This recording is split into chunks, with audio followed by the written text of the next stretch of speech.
Hey guys. Tonight, we step into a world you probably wouldn't survive without your wits 9 million years ago, where the grass rustles with unseen stalkers, and every shadow could be a predator waiting to make its move. You trudge carefully through the uneven savanna, the dirt soft beneath your feet, and notice how even the scent of a nearby termite mound tells you a story. Moisture, life, or lurking danger. You probably won't survive this, at least. Not if you underestimate the sheer audacity of nature, but that's exactly why we're here. So, before you get comfortable, take a moment to like the video and subscribe, but only if you genuinely enjoy what I do here. Post your location and your local time. It's strangely comforting to think someone, somewhere, is staying awake with me through this ancient night. Now, dim the lights, maybe turn on a fan for that soft background hum, and let's ease into tonight's journey together. The air is thick with humidity, a heady mix of grasses and distant wetland decay. You press forward, mindful of every sound, a twig snapping underfoot, the subtle rustle of leaves as a small mammal darts away, the occasional far-off roar that makes your pulse quicken. Historians still argue whether our earliest human ancestors actively tracked predators or simply responded with instinct. But tonight, you feel that tension in your muscles as if you could sense a lion's gaze before it appears. You brush your hands over a rough patch of bark, feeling the grooves that are as old as the landscape itself, and remind yourself that early humans were learning to read every texture, every sound, every flicker of movement. Your eyes catch a flicker at the periphery, a flash of tawny fur melting into the grass. You freeze, not out of fear alone, but because movement could be fatal. Somewhere a hornbill caws, its shrill cry slicing through the murky evening. Maybe it's warning you, or maybe it's announcing dinner to someone else. And yet, there's a strange comfort in the rhythm of it all, the way the wind moves across the savanna, the distant splash of water, the subtle scent of dry dung that doubles as an accidental predator repellent. Even 9 million years ago, humans were beginning to discover that smell, sound, and shadow could be tools as much as threats. Night drapes itself like a velvet curtain, softening edges and hiding detail. You crouch near a termite mound for a moment, listening, noting the quiet hierarchy of nocturnal life. Insects busy in the undergrowth, rodents scuttling, and the low, almost inaudible growl of a predator in the distance. Fringe evidence suggests some early hominins may have used crushed leaves or mud on their bodies to mask their scent, practical or just experimental fashion. You dab a little dirt on your arm, imagining yourself blending into the landscape, part of it, yet always alert. Every instinct screams caution. Every sense is heightened. Your stomach rumbles, reminding you that hunger has been a constant companion for millions of years. You remember stories from the elders well, not actual elders, but that voice inside your head that whispers lessons passed down in mimicry and observation. If a predator is nearby, you learn quickly. Slow movements, soft steps, silence, and yet, curiosity tugs at you. The savanna is both a classroom and a gauntlet. You spot a small water hole in the distance, its surface reflecting the waning light of a setting sun, or perhaps the pale glow of early stars just beginning to wink awake. You weigh your options, thirst versus safety. You step lightly, testing the ground, remembering that wet soil can mask prints, but can also be slippery, a minor detail with major consequences. You hear a rustle behind a clump of tall grass. Maybe a predator, maybe nothing. Your pulse quickens, and you breathe slowly, deliberately, reminding yourself that panicking only makes you easier to detect. Historians still argue whether early humans relied more on flight or cunning to survive predator encounters. But you realize both are necessary tonight. You crouch lower, imagining yourself part of the terrain, blending with every tuft of grass, every fallen branch. The savanna becomes a patchwork of shadows and shapes, and your mind learns to map it like a living puzzle. A sudden chirp startles you, tinny insect-like, but it echoes loudly in the quiet of impending night. You chuckle softly, imagining how your ancestors might have thought it a warning or an omen. Fringe studies suggest some early humans may have mimicked these small calls to communicate subtly across distances, though whether that's accurate or just hopeful speculation is still debated. You decide it wouldn't hurt to try, making a soft, bird-like whistle and listening for echoes. Nothing answers. You smile inwardly. Silence is sometimes the best answer anyway. The first stars begin to pierce the dimming sky. You pause, letting your eyes adjust, scanning the horizon for motion. Every tiny movement is magnified, every shadow a potential threat. Your fingers graze the bark of a nearby tree, thinking about future humans who would eventually carve tools, symbols, and stories into surfaces like this. Right now, your tools are your senses, your instincts, and the fragile barrier of knowledge you've cobbled together from observation. You remind yourself that memory, not just muscle, often makes the difference between life and death. Suddenly, a low growl rumbles from the underbrush to your left. You freeze, heartbeat hammering, sweat prickling your skin. You shift slightly, testing the wind direction, noting the scent carried on it: damp earth, crushed leaves, a hint of fur. You imagine a predator just beyond sight, a big cat, perhaps, or a pack moving through the darkness. You remind yourself to stay calm, using strategies your ancestors might have employed. You crouch low, making yourself small, almost invisible. You think back to small experimental tricks, like piling leaves around sleeping spots to mask scent, or building tiny mounds of dirt to dampen. Footprints may be practical, may be playful, but effective enough for survival. Every detail matters. The angle of the wind, the shimmer of light, the barely audible rustle of a distant animal. You feel a strange thrill, the kind of tense awareness that makes every sense feel alive. Every heartbeat a drumbeat of survival. As darkness deepens, you sense the landscape shifting around you. Shadows lengthen, and the low hum of nocturnal life intensifies. Frogs calling in chorus, insects droning, the distant splash of water as some unseen creature drinks. You feel the weight of the ancient world pressing in, yet it's also oddly comforting. You are, in this moment, part of an eternal rhythm, predator and prey, night and light, fear and curiosity. You inch forward toward a faint glow of moonlight on the distant horizon, each step deliberate, each breath measured.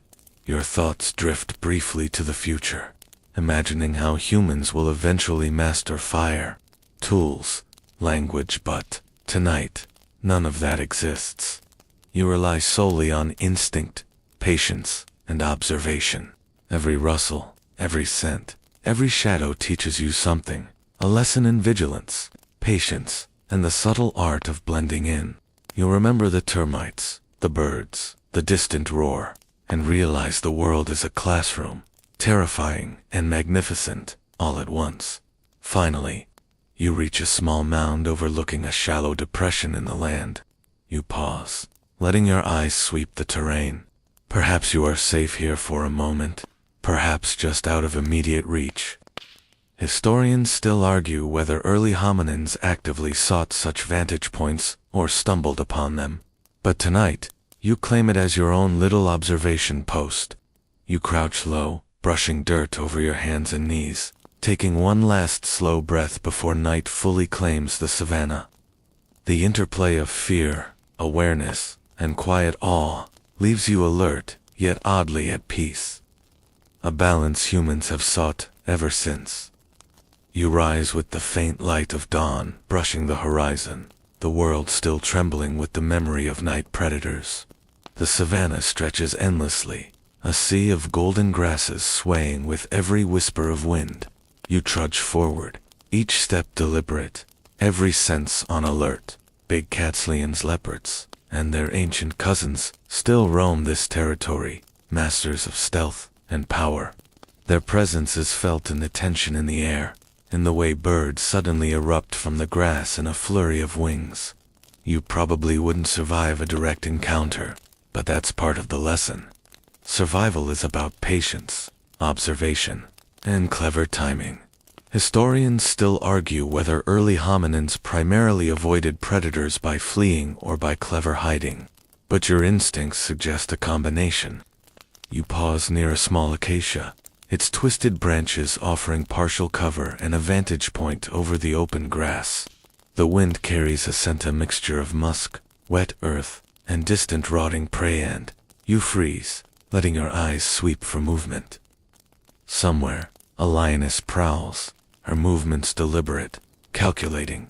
You inhale slowly, counting the rhythm of your own heartbeat, reminding yourself that predators respond to motion and sound more than anything else.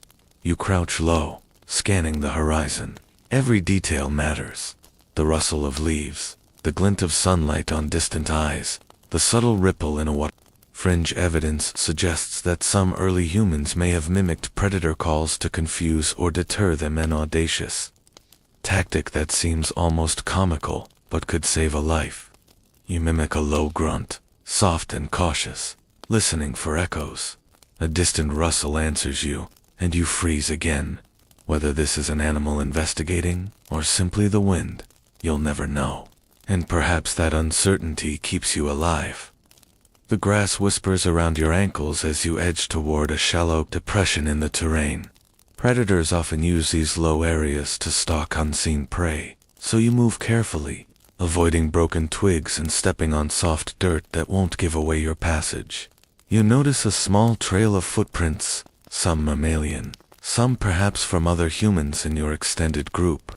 You trace them mentally, piecing together who might have passed this way, what dangers could follow, and whether you can safely continue along this path. A rustle to your left makes your blood run cold.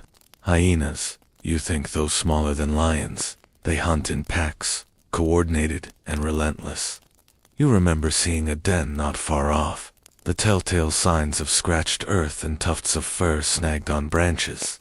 Hyena's laughter may seem amusing from a distance, but close enough. It's a warning, a chilling chorus that signals death. If you're careless, you press yourself against a slight rise, flattening your body, and let the wind carry your scent away from the open area. Every predator encounter demands both humility and strategy. You glance upward at a nearby copia cluster of rocky outcrops, rising from the plain. Ancient ancestors often sought these natural fortresses to observe predators and potential prey alike. You climb partway, testing your grip on jagged stones, muscles protesting slightly, but your focus unwavering. From this vantage, you can spot movement across a broad sweep of grassland, each flicker or shadow catalogued by your sharp eyes. Historians still argue whether early hominins routinely used elevation for surveillance or only but you're sure this strategy saves lives tonight. A bird of prey suddenly circles overhead, talons extended, and eyes sharp, likely hunting rodents or small mammals. You watch it, aware that this silent observer could spot you if you move carelessly. Fringe studies suggest early humans may have learned to interpret raptor behavior as a warning sign of predators below, a sort of natural radar system. You tuck yourself closer to the rocks, letting the bird's shadow pass, and remind yourself that in this world, even creatures not directly hunting you can influence your choices. Your stomach growls again, a reminder that energy is vital. You spot a cluster of edible roots nearby, partially buried and seemingly safe to harvest. Reaching for them, you take care not to disturb the surrounding vegetation too loudly. Understanding that a misplaced movement could attract attention, your hands brush dirt and leaves, and you marvel at the ingenuity your ancestors must have developed. Recognizing edible plants amidst a landscape teeming with danger, you chew slowly, savoring the subtle earthiness, and feel a small victory, nourishment without exposure.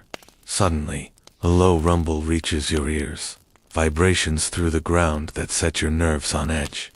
You freeze, listening intently. Could be a lion, a hyena, or something else entirely. Your body reacts, muscles tensing, heart hammering, yet your mind works quickly, calculating distance, angle, possible escape routes. Even fringe hypotheses about early humans using subtle body language to warn others without revealing themselves feel plausible now. You crouch, breathe evenly, and wait, blending seamlessly into the ochre and green palette of the savanna. By mid-morning, the sun begins to climb, warming the land, making some predators retreat into shade.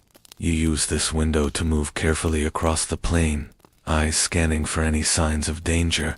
Small mammals scurry, insects hum, and a distant predator roar echoes, but you remain vigilant. Survival is a game of observation, awareness, and timing, a game that will be repeated countless times over millennia. Your path takes you closer to a shallow riverbank, where the water glimmers under the morning sun. Crocodiles, you remind yourself, lie in wait beneath the surface, motionless and deadly. You step cautiously along the edges, testing firm ground and avoiding soft mud. Historians still argue whether early humans recognized crocodiles as ambush predators immediately or learned slowly through trial and error. But your careful approach seems prudent.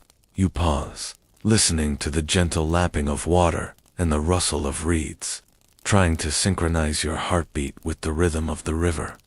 A sudden splash startles you, a fish leaping, or perhaps a predator testing its environment. You freeze, muscles taut, then slowly move back to the drier ground. You realize the savanna is a web of constant risks and micro-decisions.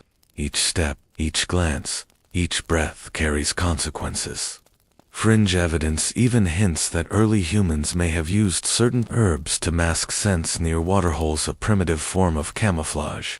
You pick a small leafy sprig, crushing it lightly and sniffing, imagining it as a subtle shield against the predators below. By mid-morning, the light shifts, shadows shrinking, predators moving to cooler areas, and your pulse finally steadies. You find a small mound overlooking the river, a vantage point to rest briefly while remaining alert. You scan the horizon, noting every flicker of movement, every ripple of grass, and every rustle of leaves. The lesson becomes clear. Survival isn't about being fearless, it's about being smart, cautious, and aware, blending observation with subtle action. The morning drifts into full sun, the savanna alive with sound and movement, each creature executing its role in the eternal rhythm of life and death. You pause for a moment, reflecting that this dangerous dance has been ongoing for millions of years. Your ancestors moved like this daily, learning the land, learning predators, learning themselves. And today, as you crouch in partial shade, you feel that same ancient awareness, the pulse of survival, coursing through every nerve. The riverbank stretches before you, a sinuous ribbon of murky water threading through the golden grasses. You approach cautiously, aware that crocodiles, those silent, armored predators, could be lying just beneath the surface. Every step sinks slightly into damp soil, each footprint potentially announcing your presence. You probably wouldn't survive a careless approach. But that's the point. Tonight is about understanding the world as your ancestors did, reading every detail as a potential threat or opportunity. Historians still argue whether early humans approached water cautiously every time or whether some accidents taught them the hard lessons over generations. But you can feel the tension building with every careful movement. You crouch near a shallow bend, watching the water ripple in response to unseen currents. Small fish dart in quick, jerky movements, oblivious to your scrutiny. Fringe studies suggest that some hominins may have used reflections or subtle disturbances on water surfaces to detect lurking predators, primitive sonar of sorts. You hold your breath, feeling the humid air cling to your skin, and imagine the snapping jaws just beneath the calm surface, ready to strike at the slightest misstep. You keep a mental map of shadows along the bank, every protruding rock and submerged log cataloged as either potential cover or threat. A faint splash nearby makes you freeze. It's too deliberate to be a jumping fish. perhaps a crocodile testing its survival. You press yourself against a small rise of earth, flattening your body against the terrain, trying to make yourself as inconspicuous as possible. Your pulse hammers, yet your mind races, cataloging options. Step back, wait, or move slowly along the bank to a safer vantage. Early humans, you remind yourself, had no idea which predators lurked here. Their survival depended on acute observation, intuition honed over countless encounters, and a bit of luck. The humid air carries scents that are both intoxicating and alarming. Fresh water mingles with the earthy decay of mud, the subtle musk of nearby animals, and a faint hint of rotting vegetation. You inhale carefully, aware that a predator's keen sense of smell could detect you instantly. You remember the quirky fact that some early humans may have smeared crocodile dung on their bodies or surrounding sleeping areas to mask human scent. Disgusting to you now, but perhaps effective then. You dab a bit of mud on your arm as a test, imagining yourself blending into the riverbank, part of the environment, yet always vigilant. From your crouched position, you notice ripples in the distant, subtle undulations that suggest movement below the surface. Your mind calculates the angle, distance, and possible trajectory of a predator's strike. You recall that some ancient humans may have used sticks or stones to probe water edges cautiously before drinking, a simple yet ingenious survival tactic. You test a stick along the muddy bank, listening for splashes or unnatural movement. The water shifts slightly, but nothing lunges. Still, your caution is justified. The line between life and death in this environment is razor thin. You pause to survey the surrounding grasses. A rustle indicates a small mammal feeding near the edge, unaware of your presence and oblivious to the lurking crocodiles. You note how predators and prey interact in an eternal dance, shaping behavior and strategy across millennia.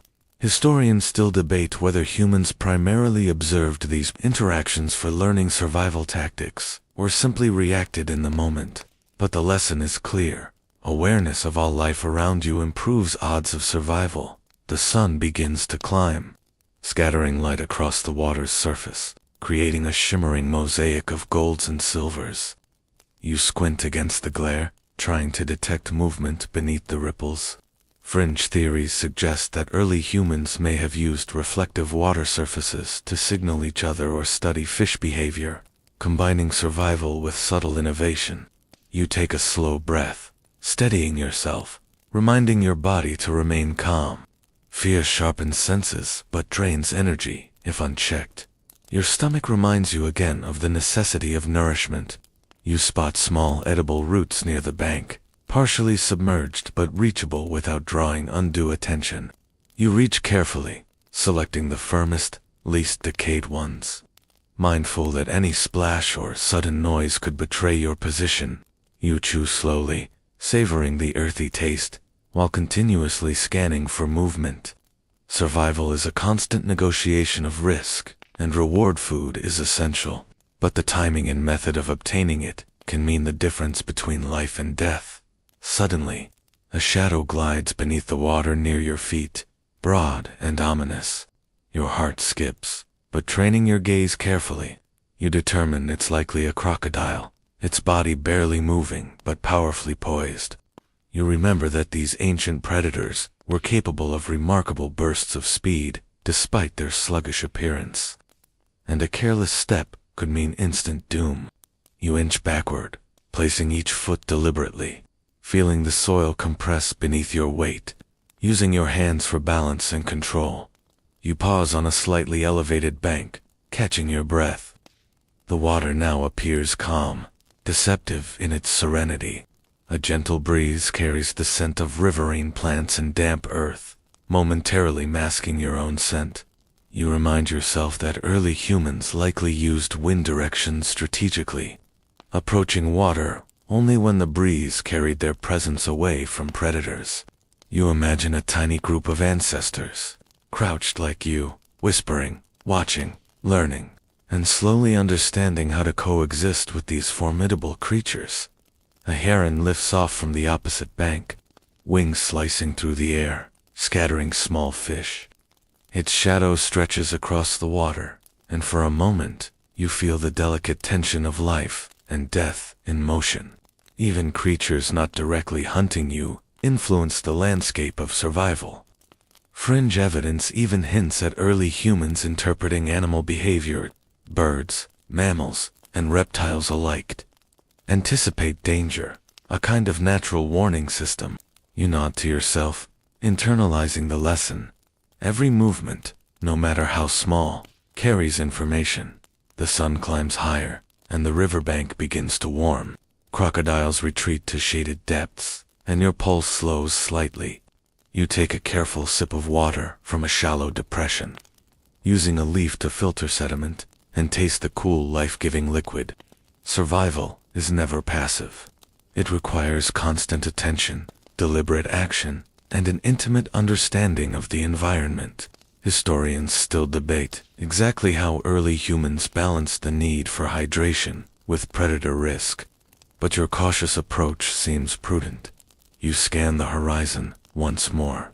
Across the river, tall grasses bend under a gentle wind, concealing movement and hinting at hidden dangers. You make a mental map of possible escape routes, cover points, and vantage positions. Every detail matters. The shimmer of sunlight on water, the dark shape of a log, the subtle break in a grass tuft. You take a slow breath, feeling the tension ebb slightly, but never fully relaxing. Awareness is the currency of survival, and you spend it wisely. Finally, you rise fully, brushing dirt from your knees, and begin to step along the riverbank with quiet, measured movements. You move from shadow to shadow, using small mounds and clumps of reeds for cover. Every step is deliberate, every glance calculated. The river, once a looming threat, becomes a source of knowledge and careful sustenance. You remind yourself that 9 million years ago, life balanced on these subtle skills, and understanding the environment, both predator and prey, was essential by late morning. The waterway stretches behind you, and you feel a cautious sense of accomplishment. Each decision, each careful observation, each small act of patience has contributed to your survival. Even though threats remain, you have navigated the riverbank without incident, and the lessons linger. Patience, observation, intuition, and subtle strategy. Life, 9 million years ago, is brutal, yes, but it is also rich with learning, with rhythm, with the delicate interplay of creatures large and small. The sky above opens wide, pale blue and stretching endlessly. Yet you know it is not empty. Giant raptors patrol these heights, silent hunters with talons honed for death. You squint against the morning sun, scanning for movement, and feel a shiver run down your spine. The air vibrates faintly with the beat of enormous wings, reminding you that danger doesn't only prowl on land, it can swoop, dive, and strike from above. You probably wouldn't survive a direct attack, especially without trees or cover, but understanding their patterns and patience may keep you alive. Historians still argue whether early hominins had consistent awareness of aerial predators, or if encounters were mostly accidental. But tonight, you feel the weight of the open sky pressing down, teaching caution. You crouch near a low mound of earth, blending with tufts of long grass. Each subtle movement is deliberate. Even the shimmer of skin can attract attention. Fringe evidence suggests that some early humans may have used crude camouflage, mud, ash, or plant matter to break up outlines and reduce visibility. You smear a little dirt on your hands, testing the texture and visual effect, imagining that tiny camouflage might save a life in a world where vision and reaction time could mean survival or death. From this position, you can see the sprawling savanna below, a golden sea punctuated by acacia and baobab, shadows moving subtly as the wind bends the tall grasses. A shadow flashes against the horizon, a raptor, adjusting its course, perhaps drawn by the movements of small mammals below. You hold your breath, heart ticking steadily, calculating its trajectory. Predators of the sky are swift, yet predictable, if observed carefully. Early humans likely developed instinctual reactions to shadow and motion, although historians still debate exactly how deliberate these adaptations were. You shift slightly to avoid the wind carrying your scent upward. Air currents here are as critical as any predator's sight. Misjudging them could spell disaster. The scent of wet soil, crushed leaves, and faint animal musk mixes in a heady swirl. You notice a small mammal scuttling in the grass below, completely unaware of both you and the aerial hunter overhead. Life and death intertwine in this delicate balance, and every creature follows its own rhythm. Unaware of your own delicate thread in the web of survival, the raptor circles again. Higher this time, talons tucked, eyes piercing.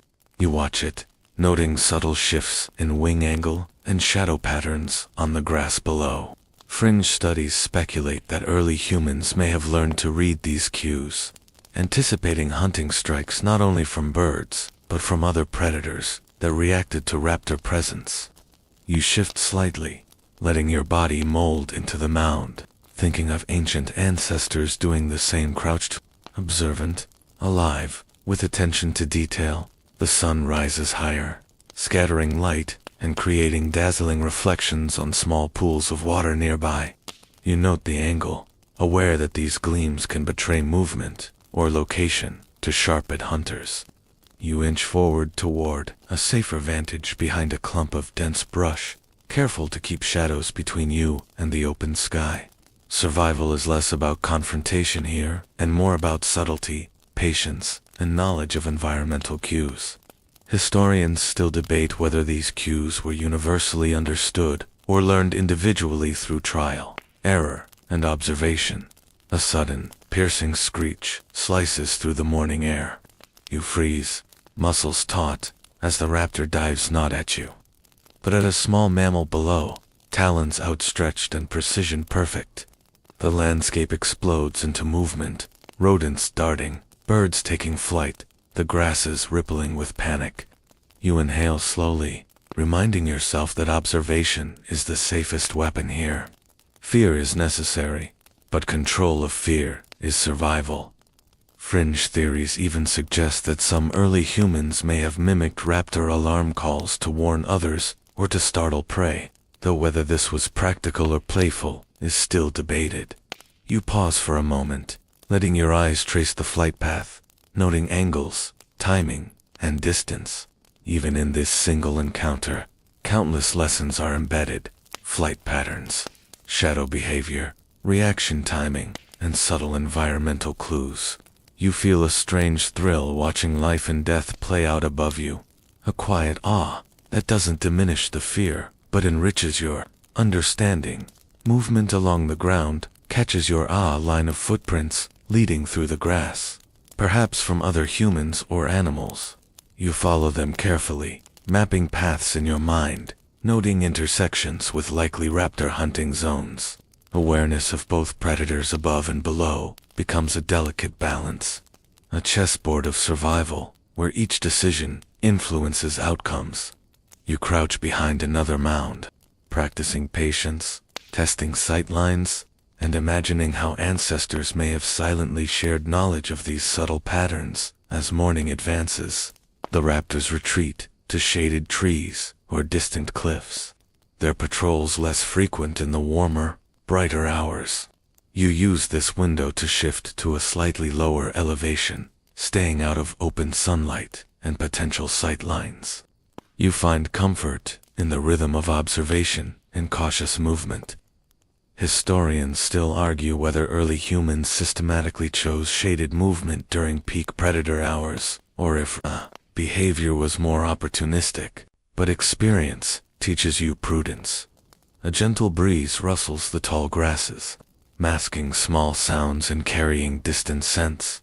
You breathe slowly, feeling the tension ebb slightly while remaining alert. Fringe evidence even hints that early humans may have used wind direction strategically, waiting for gusts to obscure their movements from aerial predators.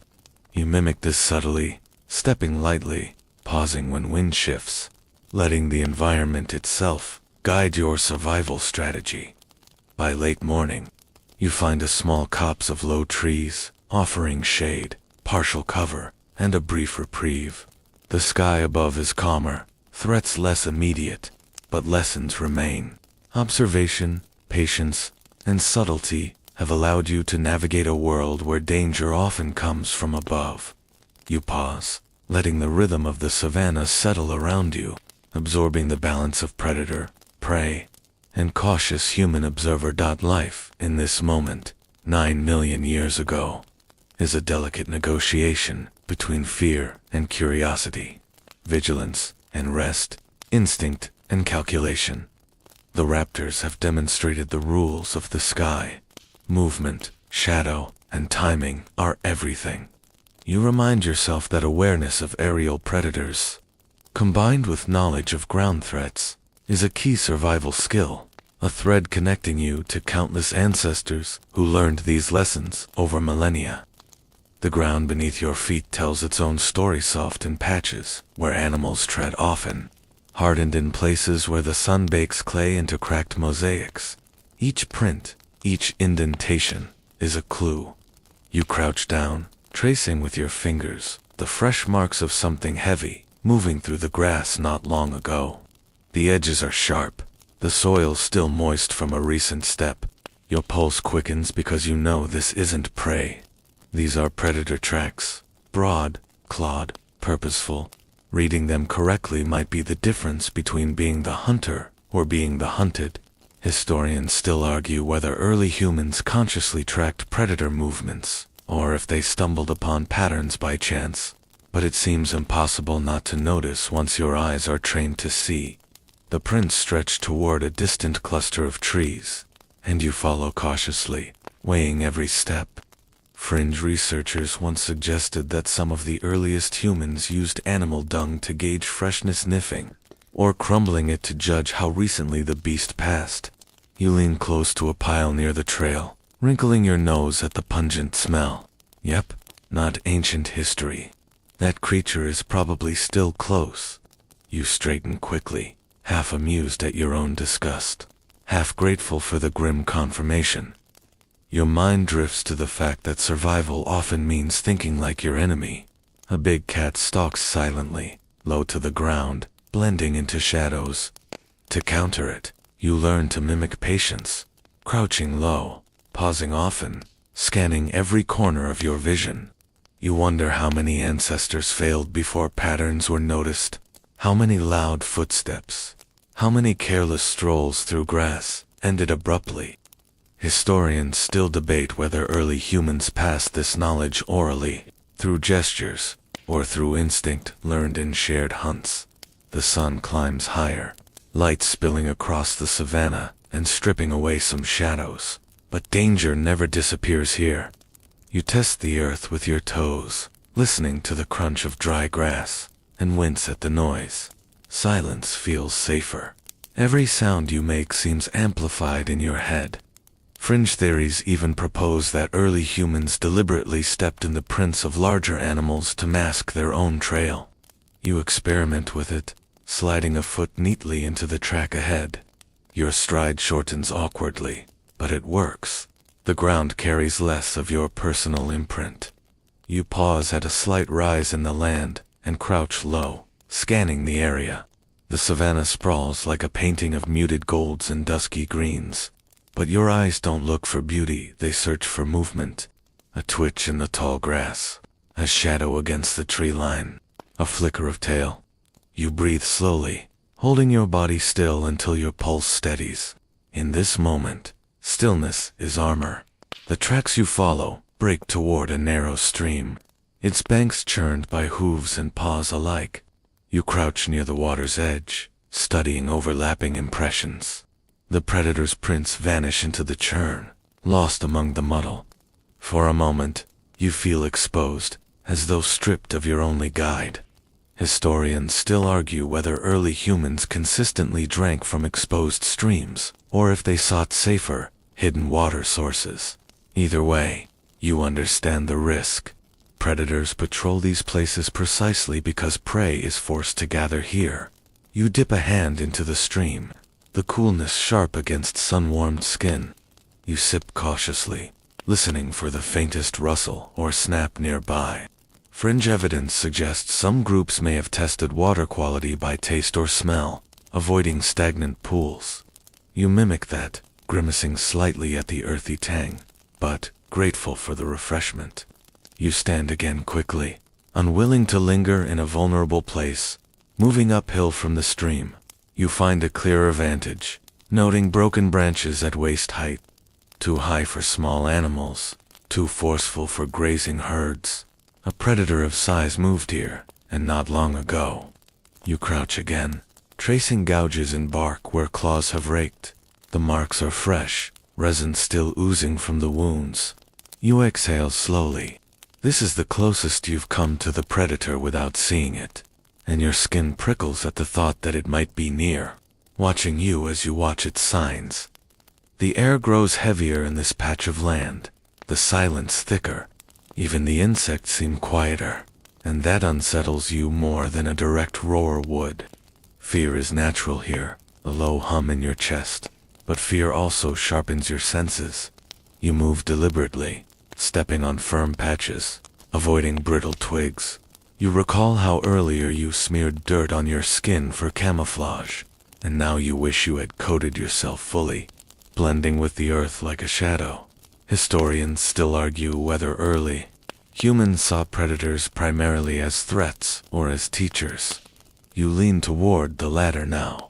Following their trails gives you maps of the land, where they move, where they drink, where they rest. It's terrifying knowledge, yes, but also power. A predator's trail is not only a warning, but also a guide to prey movements, shelter, and water sources.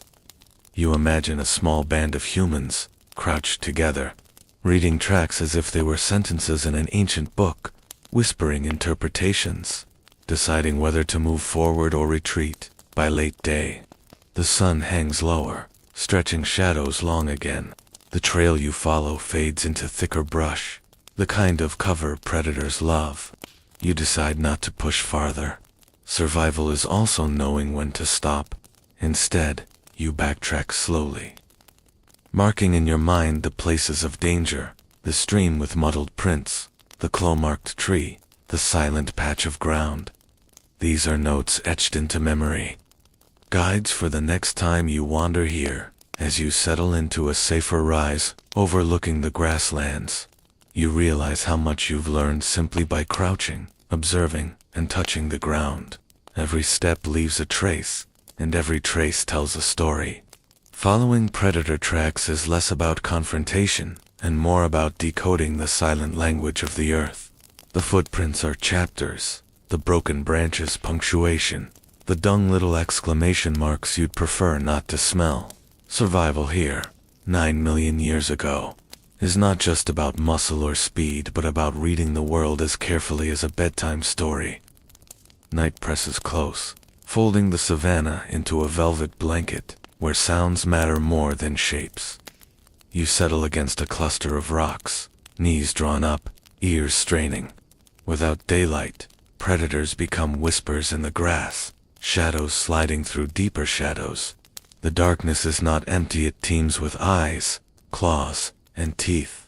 You probably wouldn't survive if you wandered too far now, but staying alert, grounded, and still offers a fragile thread of safety. Historians still argue whether early humans feared the dark instinctively, or whether that fear was honed by repeated encounters. But tonight it feels carved into your very bones. The first sound comes from your left, a low, rhythmic growl. Not close, but steady, like a drumbeat rolling through the night. You freeze, your breath caught halfway in your throat. Fringe researchers speculate that some early humans slept in shifts precisely to monitor such sounds, developing a kind of community alarm system. You tilt your head, straining, and feel grateful that you're not truly alone, even if in this narration, it's just you and the whisper of my voice. Owls hoot somewhere in the branches overhead, their calls measured and eerie. You can almost sense their sharp gaze sweeping the ground, scanning for smaller creatures. They are not a threat to you, but their presence is still a signal. Small prey moves nervously when owls hunt, which in turn means larger predators may be drawn by that ripple of motion. The savanna at night is a chain reaction of sound, each note echoing into the next. Historians still debate whether early humans could distinguish predator growls from harmless nighttime sounds with real accuracy. But practice would have sharpened those ears quickly. You hear rustling ahead, a scatter of pebbles disturbed, a shuffle of weight across dry earth. Your heart thuds in your chest, loud enough you're sure something will hear it. You hold your breath, crouching lower, eyes wide, though they catch only shifting patterns of darkness. The sound fades, replaced by the high-pitched chirps of insects and the soft click of beetles tapping against stone. Relief trickles in, mixed with a smile at your own racing imagination. Fear turns bushes into lions and crickets into monsters if you let it. To cope, you rely on rhythm. You hum lightly, a soundless vibration in your chest, reminding yourself that you are part of this living orchestra, not merely its audience. Fringe tidbit. Some researchers believe early humans used humming or soft singing at night as a comfort mechanism, even as a way to mask small noises from predators. You test the idea, your chest buzzing faintly, and oddly enough, it does help, like tucking yourself under an invisible blanket of sound. Then comes a sharp bark-like call in the distance: hyena. Your shoulders tense immediately. Hyenas are opportunists, clever scavengers, and determined hunters when hungry enough. Their laughter-like calls slice through the night, sometimes mistaken for eerie ghosts by those who don't know better.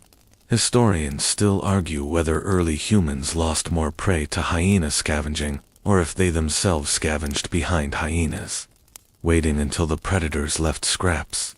Either way, hearing them nearby is a reminder of the tightrope you walk between danger and opportunity.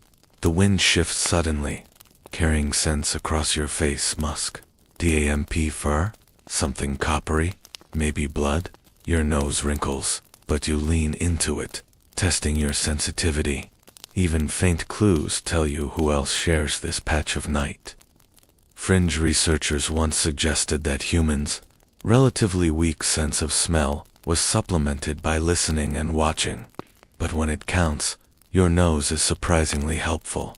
You exhale slowly, letting the scent guide your awareness toward the direction predators may be lurking.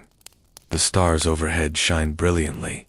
Without modern light pollution, they are companions, glimmering eyes that never close.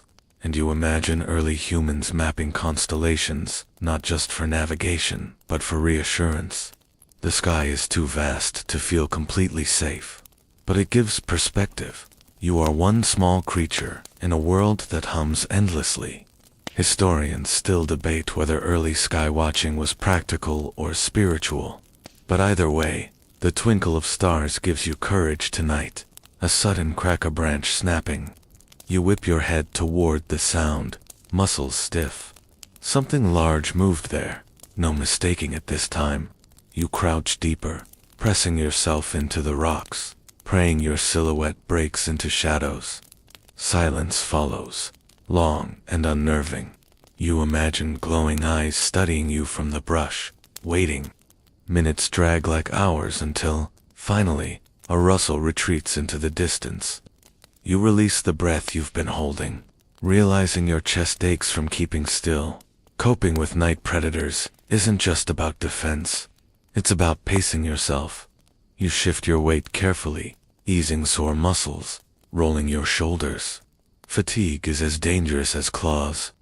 If you doze at the wrong moment, you become easy prey. Fringe tidbit.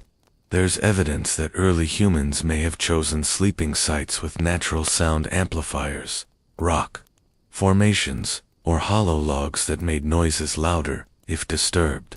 You glance at your own rocky nook and feel smugly reassured, as if you've chosen wisely. The night deepens, insect choruses growing louder, masking smaller sounds. You learn to sort them, the brain filtering background from threat. Each noise tests your judgment. Is that rustle a lizard, or the brush of a predator's paw? Is that thump a falling branch, or a body crouching low. Fear keeps you sharp, but practice teaches nuance. By morning, your ears will have cataloged dozens of sounds, a living dictionary of nighttime survival. Eventually, the sky begins to lighten at the edges, a faint silver glow promising reprieve. Predators retreat reluctantly, shadows slinking back into brush and dens. You sag with relief, exhaustion weighing heavy, but you've made it through. Night has its rules: silence, stillness, rhythm, and trust in your senses. You've honored them, and in return, you've earned another day. The sun returns, painting the savannah in molten gold, and with its warmth comes a new rhythm hunger, not just yours, but that of every creature roaming this ancient land.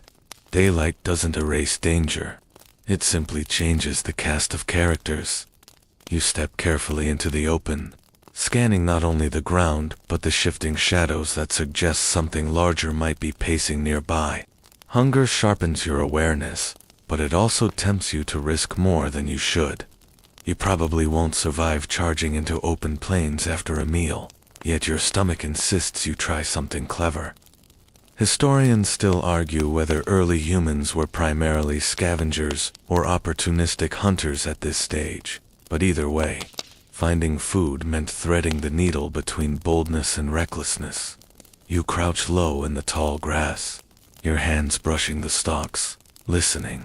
A herd of small antelope grazes in the distance, their ears flicking at invisible signals.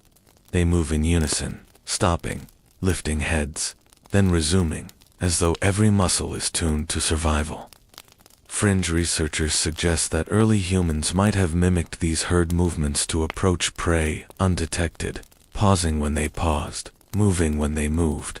You try it now, shifting slowly when their heads lower, freezing when they rise. It feels ridiculous, but oddly effective. Blending into rhythm is more natural than you'd expect. The herd is too fast though, and you know it. A sprint would leave you panting, empty-handed, and more vulnerable to the lions that certainly watch from somewhere nearby. Your eyes scan instead for the subtle, the limping individual, the young one straying too far, the carcass already fallen. Survival rewards patience more than brute strength. Historians still debate how early humans divided roles during hunts, whether individuals specialized as trackers, chasers, or finishers. Alone, you're all three, and none of them very good. You shift your attention to the scavenger's path. Vultures circle lazily in the sky, their spirals pointing to something down below. The sight makes your heart quicken. Where vultures gather, food waits. You edge in their direction, careful not to attract too much attention. Fringe tidbit: some anthropologists believe humans followed vultures deliberately, using the birds as sky maps to free meat. You smile at the thought of outsourcing your hunting strategy to feathered guide Zuber Eats. 9 million years ago, as you approach, the smell hits first, metallic, pungent, and thick in the air. Your nose wrinkles, but your stomach growls. The carcass lies ahead, a zebra, or something like it, already mauled by larger predators. The flesh glistens where it has been torn open, and flies rise in clouds at your approach. You pause, scanning. The scene screams trap. Predators often leave kills unfinished, circling back when scavengers arrive. You crouch lower, ears straining, eyes darting to every rustle. Historians still argue whether early humans dared to steal from lions, or simply waited until predators abandoned their meals. Judging by your quickening pulse, both strategies seem equally terrifying. You edge closer, testing the air, footsteps cautious. A fresh paw print in the mud near the carcass sends your heart lurching. Too fresh. You back up immediately, realizing that taking food from under a lion's nose is the prehistoric equivalent of stealing fries from a biker gang. Not worth it. You retreat to a safer distance, crouching to observe, patience becoming your ally again. Instead, you experiment with another tactic, flushing smaller prey. You pick up a stone and toss it into nearby brush. A rustle, a frantic burst of movement, and a hare darts out. You lunge, nearly tripping over your own feet, and miss by a hair's breadth. Your chest heaves as the hare disappears. The frustration is sharp, but you laugh softly at yourself, realizing how absurd you must look. Historians still debate whether stone throwing was used more as hunting or defense, but your near miss proves at least that the idea had merit. Thirst edges into hunger, and you decide to check water again. The stream glitters under the sun, promising relief but also drawing life. You sip cautiously, listening to the grass crackle nearby. A small lizard darts across a rock, its tiny claws scratching. Fringe evidence suggests early humans sometimes trapped reptiles or insects as emergency food, and you eye the lizard hungrily, but it vanishes too fast, leaving only ripples of sound behind. You sigh, shoulders slumping, reminded that in this world, nothing comes easy. The afternoon heat thickens, pressing down like a heavy blanket. Prey animals huddle in shade, predators rest, and you too feel drained. Hunger gnaws at you, but patience whispers louder. You retreat to a shaded cluster of trees, watching ants dismantle a fallen beetle with surgical precision. Their teamwork feels like mockery, one human alone, struggling to catch a hare, while ants feast like kings. Still, you take the lesson: persistence, cooperation, timing. Historians still argue whether early humans cooperated more in hunting or scavenging, but your solo attempt proves cooperation would have been the smarter path. As evening approaches, the air cools, and prey stirs again. You scan the horizon, deciding to settle for plants this time. Roots dug from soft soil, berries plucked cautiously. The flavors are earthy, bitter, but filling enough to take the edge off your hunger. Fringe tidbit: some researchers believe early humans chewed certain plants not for calories, but for medicinal relief, soothing stomachs or warding off parasites. You chew slowly, half imagining yourself a prehistoric pharmacist, half wishing for fries. Hunger never fully leaves in this world, but neither does resilience. Each failed hunt, each cautious sip, each bitter root adds to your knowledge. Food isn't just fuel here. It's the pulse of survival, the lesson that patience, observation, and humility feed you as surely as meat or berries. You stretch out under fading light, your stomach not satisfied but soothed, and remind yourself, in this age, coping with predators means coping with hunger, too. The sun dips lower, shadows stretching long and strange, and the temperature drops just enough to remind you that night is coming again. You feel the memory of last night's growls still tucked in your chest like echoes, but tonight, there's a twist. Tonight, you're not entirely alone. Ahead, faint movement catches your eye shapes low to the ground, cautious yet deliberate. Other humans. Relief rushes through you like a cool breeze, because even 9 million years ago, there's strength in numbers. Historians still argue whether groups at this time were as cohesive as later tribes, or if they were loose clusters that formed and broke apart frequently. Either way, your odds of survival just improved.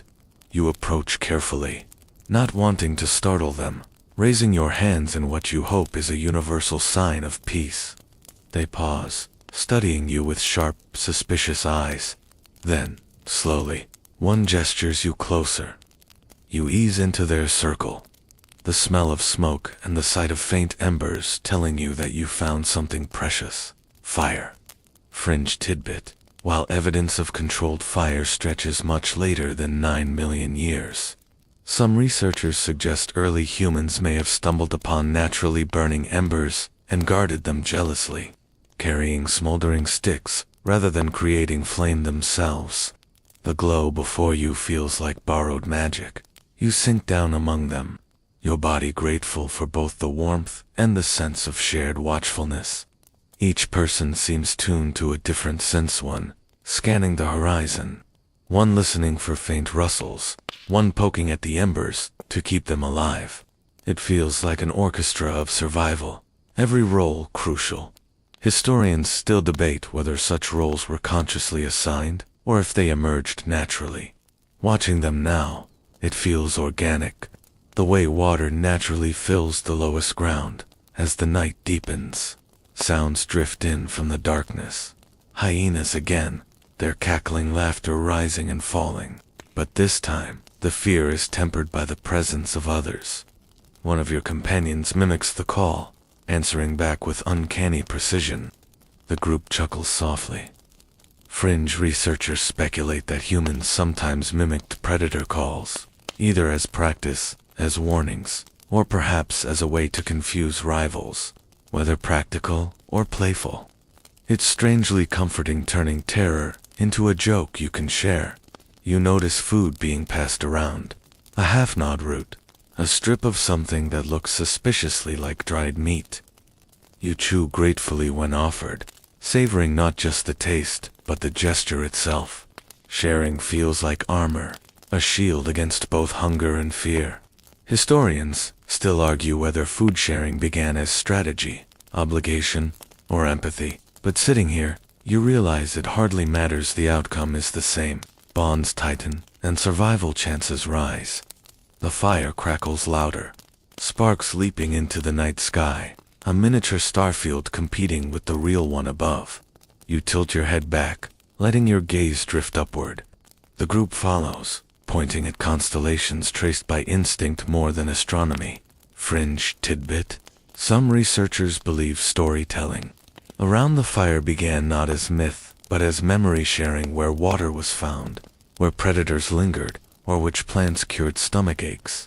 Yet even practical stories take on a rhythm that feels like myth when told under stars. Suddenly, a low roar rumbles from the darkness, and everyone stiffens. A lion? Close. The group's reaction is swift, practiced. Some stand, brandishing branches tipped with glowing embers, waving them toward the sound. The fire's light stretches farther when pushed outward, shadows jerking wildly. The roar fades, the predator retreating into the safety of dark.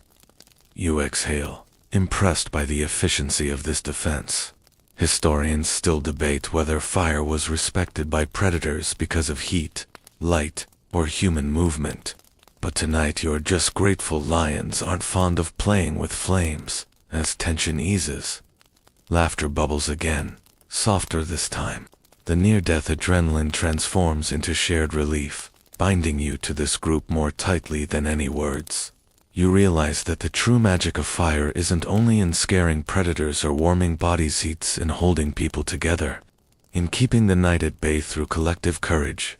You watch as one child curls against a parent, soot streaking their cheek, their small hand reaching toward the glow with sleepy curiosity. Something about that gesture feels timeless, echoing across millions of years into your own memory of falling asleep near lamplight or TV glow. Hours pass, the group shifting watch duties seamlessly. You rest in short intervals, jerking awake at the crack of a branch or the flap of wings, but less afraid than before. There's a rhythm now, a shared heartbeat.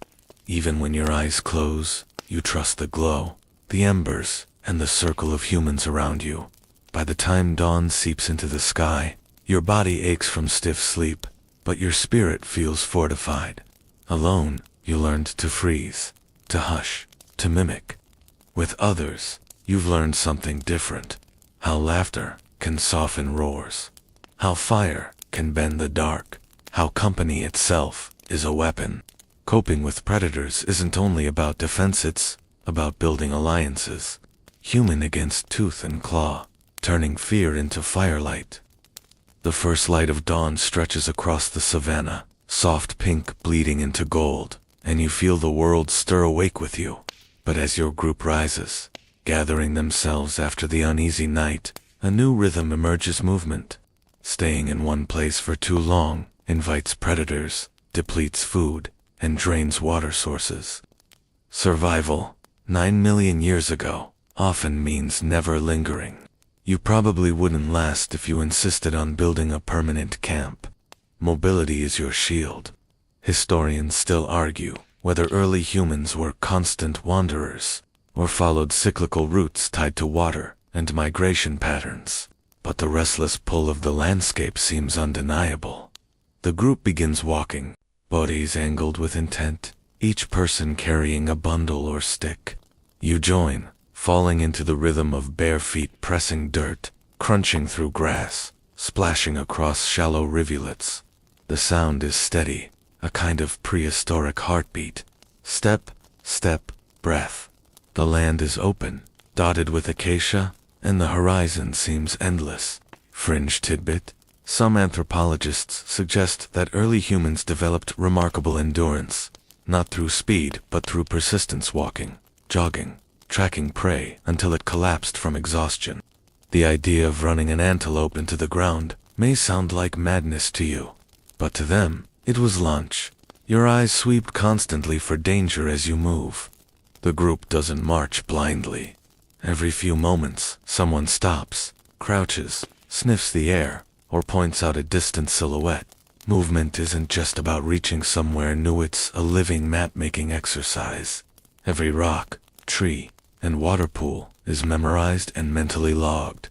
Historians still debate whether early humans used natural landmarks, like hills or celestial cues like the sun's angle, to guide migration.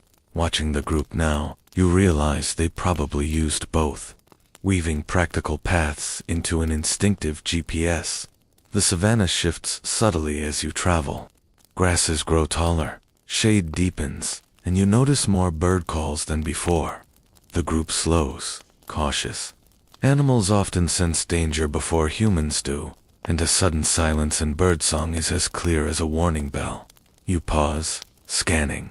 Sure enough, a dark shape slinks low in the grass, far ahead a big cat, maybe a leopard. The group halts, some gripping stones, others clutching sticks.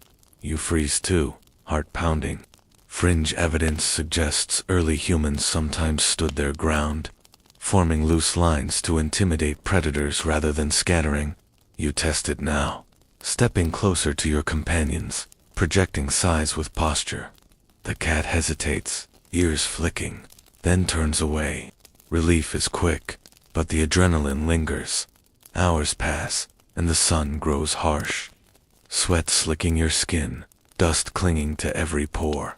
Water becomes the priority. You notice the group veering toward a dry riverbed, its cracked floor littered with paw prints and hoof marks. Someone kneels, digging with steady determination. You join in, scraping dirt with your hands until damp soil appears, followed by a muddy trickle. The group sips carefully, cupping hands, patient with each swallow. Historians still argue whether digging for hidden water was learned through generations or stumbled upon by accident, but the method clearly works. Fringe tidbit: in some regions, roots were chewed not only for food, but also for moisture, nature's emergency water bottle. With thirst eased, hunger sharpens again. The group fans out slightly, searching. One spots tubers beneath a shrub and begins clawing at the earth. Another plucks berries cautiously, tasting before sharing. You join in, biting into something bitter but edible.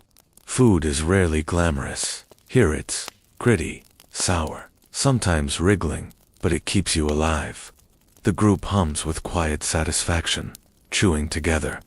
Historians still debate whether early humans intentionally avoided certain plants by recognizing poison symptoms, or if unlucky trial and error did most of the teaching.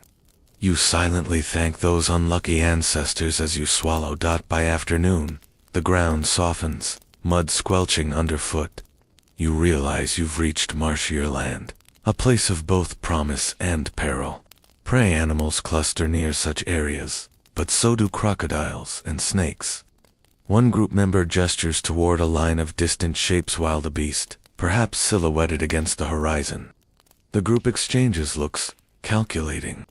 You feel the tension. Food is near, but so is risk. Historians still argue whether hunts were planned or opportunistic at this time, but the way the group's eyes flick and narrow suggests a budding strategy. Before a chase begins, though, the group rests beneath broad shade, conserving energy. Children nap against parents' sides. Adults gnaw quietly on fibrous roots. You sit with them, staring out at the shimmering horizon, feeling the weight of both danger and hope. Movement is exhausting, but it promises life. New water, new food, new shelter. Staying still means stagnation and death. As twilight approaches again, the group settles near a rise dotted with rocks, a defensible spot. Small fires are coaxed from embers, carried carefully in bark bundles, smoke curling into the cooling air. You stretch aching legs, your body grateful for the pause, even as your ears stay alert.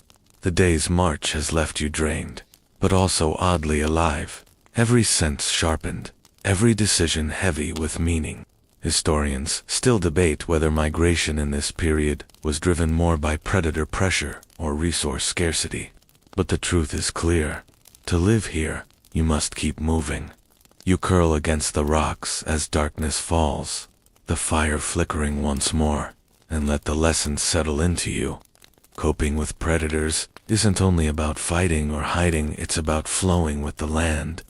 Never overstaying your welcome, and carrying survival with you, step by weary step. You wake in the pale gray just before sunrise, that hushed hour when even predators seem to pause. Around you, the group stretching, shaking out limbs, poking at dying embers, to tease one more lick of warmth. But this morning isn't about walking endlessly across the savannah. Today is about listening, because out here, survival isn't only about strength or speed, it's about paying attention. Every rustle, every shadow, every strange silence could mean life or death. You probably wouldn't survive if you tuned it all out with earbuds blasting a podcast. The first sound that catches your ear is the cough of a distant lion. Low, throaty, almost lazy, but unmistakable. Everyone freezes, heads swiveling toward the sound. Fringe tidbit. Lions' roars can travel up to 5 miles, but those short coughing grunts are there. I'm right here. Announcements. Nobody in your group needs to debate it. The cough is enough. You change direction immediately, steering away, like pedestrians dodging a sketchy alley after dark. Historians still argue whether early humans learned predator vocalizations by instinct or painstaking observation. But standing here, you feel how primal recognition must have been. Next comes the flutter of wings overhead, hornbills, startled into flight. Birds are like the gossip columnists of the savannah, always the first to spill the tea. When they suddenly burst away, you look down at the grass and spot tracks fresh, broad, heavy. Elephant. The group hesitates. An elephant is both blessing and threat. It's a walking reservoir of knowledge, carving pathways to hidden water holes, but it's also a towering wall of anger if you get too close. Historians still debate whether early humans shadowed elephants deliberately to find resources. The theory makes sense: follow the biggest, smartest land mammal, and it'll lead you to life. But also, you risk being trampled. High risk, high reward, like following a stock tip from your sketchy uncle. You keep moving, ears open. The grass sways in the breeze, cicadas whir, and then nothing. Silence. A vacuum where sound should be. Your group halts. Even the children sense it, clinging tighter to their parents' sides. Predators create these silences. When smaller creatures go dead quiet, you know someone with sharp teeth is nearby. And sure enough, moments later, the brush parts to reveal spotted fur. A leopard slinks across your path, golden eyes briefly locking with yours before it disappears into the undergrowth. You don't chase. You don't scream. You just wait until its shadow melts away, then move cautiously on. Historians still argue whether early humans were hunted more often by leopards or hyenas. But either way, you just survived round one of nature's hide and seek. As the morning wears on, the group gathers around a rocky outcrop. One man points at scratches etched deep into the bark of a nearby tree, marks left by claws. Leopards again, the group murmurs, noting direction and freshness. This isn't random curiosity. It's data collection. You're basically watching the first field biologists at work. Fringe tidbit. Some scientists believe humans developed symbolic thinking partly through reading animal signs, turning claw marks, tracks, and scat into a story. That's right. Prehistoric poop analysis may have paved the way for Shakespeare. Later, as the heat builds, the group finds shade and rests. One woman sharpens a stick by grinding its tip against stone. Another weaves grasses into a rough cord, fingers moving almost absent-mindedly. These tasks are small, but they're not distractions. They're adaptations. With sharper sticks, you can fend off attackers. With cordage, you can carry food or tie things together. Historians still debate when exactly tool specialization began. But sitting here, you realize it wasn't a sudden leap, it was an accumulation of tiny, useful habits.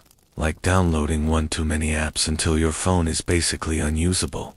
Only with tools, it's actually a good thing. By late afternoon, the wind shifts, carrying with it the smell of carrion, metallic, unmistakable. The group slows, sniffing, debating. Should they approach? Where there's a carcass, there's food. But also competition. Lions, hyenas, vultures all might be feasting. Your group creeps closer, staying low. Through the tall grass, you spot it. A zebra carcass, ribs glistening, hide torn. Vultures squabble noisily, wings slapping. No lions in sight. Not yet.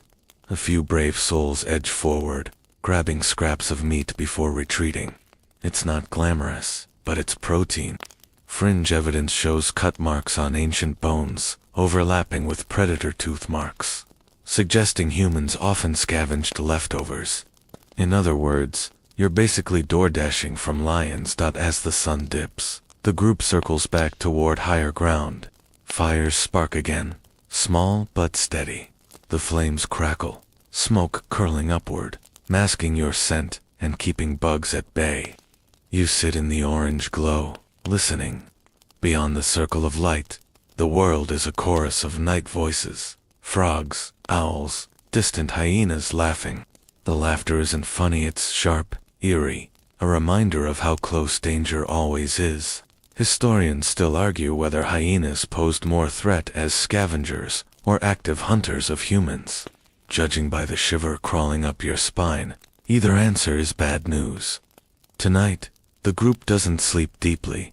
Instead, they rotate, some dozing, some watching, ears straining for rustles beyond the firelight. You rest your head on your arms, half asleep, half alert, realizing how much of survival here is about listening to the world with absolute attention. No phones, no playlists, no noise-canceling headphones, just the raw orchestra of existence, where missing a note could cost you everything. The morning breaks with a heavy, muffled quiet, the kind of stillness that makes your skin prickle. You sit up, noticing the group already alert, scanning the horizon. Something feels different. The savannah doesn't always greet you with golden light and breezy grass. Sometimes it's cruel thick air, the temps of rot, and the faint tremble of earth beneath your palms. Predators aren't just sharp teeth and claws. Sometimes they're whole herds, massive forces of nature that could crush you without noticing. You probably wouldn't survive this next part without quick reflexes and a lot of luck. The rumble grows louder, rising like distant thunder. The group stiffens, eyes widening. A dust cloud swirls at the far edge of the plain. Hoofbeats. Wildebeest or buffalo, maybe both, stampeding across the land like a tidal wave of muscle and panic. Historians still argue whether early humans deliberately shadowed herds or avoided them entirely. But in this moment, the answer feels obvious. Run. You scramble with the group toward higher ground, legs pumping, heart slamming against your ribs. The stampede rolls closer, the ground quaking under your feet. For a dizzy instant, you imagine tripping, being lost in that chaos of horns and hooves. But you make it, scrambling onto a rise, watching in awe as thousands of animals surge past, like a living river. The dust lingers, even after the herd is gone, clogging your nose, stinging your eyes. You cough, shaking your head clear. The group exhales as one safe, but this isn't just danger. It's opportunity. Fringe tidbit: some anthropologists believe early humans sometimes scavenged from stampedes, following in the wake of chaos to collect the injured or trampled animals. And sure enough, when the dust clears, you spot a wildebeest limping, dragging a leg. The group exchanges glances. Hunger wins. They close in, not recklessly, but with deliberate steps. Someone raises a sharpened stick, another circles wide. You stay behind, watching as they surround the weakened beast. A final lunge, a cry, and the animal falls. It's messy, exhausting work, but soon the group stands over their prize, panting, triumphant. Meat means days of energy, marrow means brain food, hide means warmth. Historians still debate whether such kills were rare accidents or strategic opportunities. But either way, tonight's dinner is sorted. The butchering begins quickly. Stone tools flashing as strips of meat are cut, bones cracked for marrow. You join, chewing a piece offered to you rich, gamey, chewy. There are no spices, no plates, no napkins. Just hands, teeth, and hunger, satisfied. Fringe tidbit: some cut marks on ancient bones suggest humans sometimes gnawed on marrow before predators even left. Stealing food, that's bravery. Or recklessness. You're not sure which. As the group eats, vultures circle overhead, spiraling lower with every passing minute. And soon, laughter cuts through the dusty air. Hyenas. They've smelled the feast.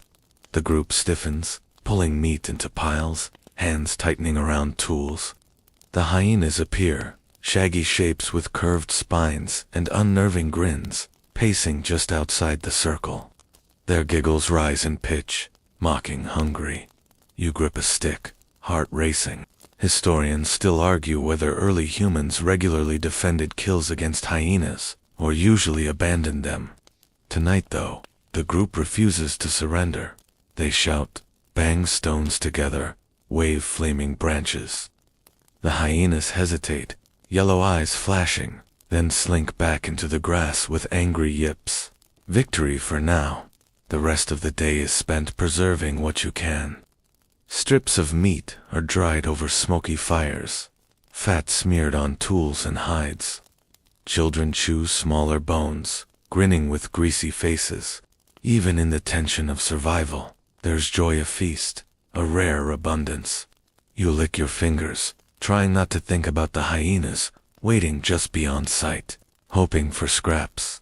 As dusk falls, the group builds their fire bigger than usual, the crackling flames casting tall shadows across the rocks. They gather close, telling wordless stories, through gesture miming the herd, the hunt, the chase. Laughter bubbles up despite the fear, because survival isn't just about running from death. It's about celebrating life when you can, later. As you settle into the warm circle of bodies, the fire painting everything in red-gold light, you think back to the thunder of hooves and the grinning faces of hyenas. Out here, predators aren't always solitary hunters, they're whole forces.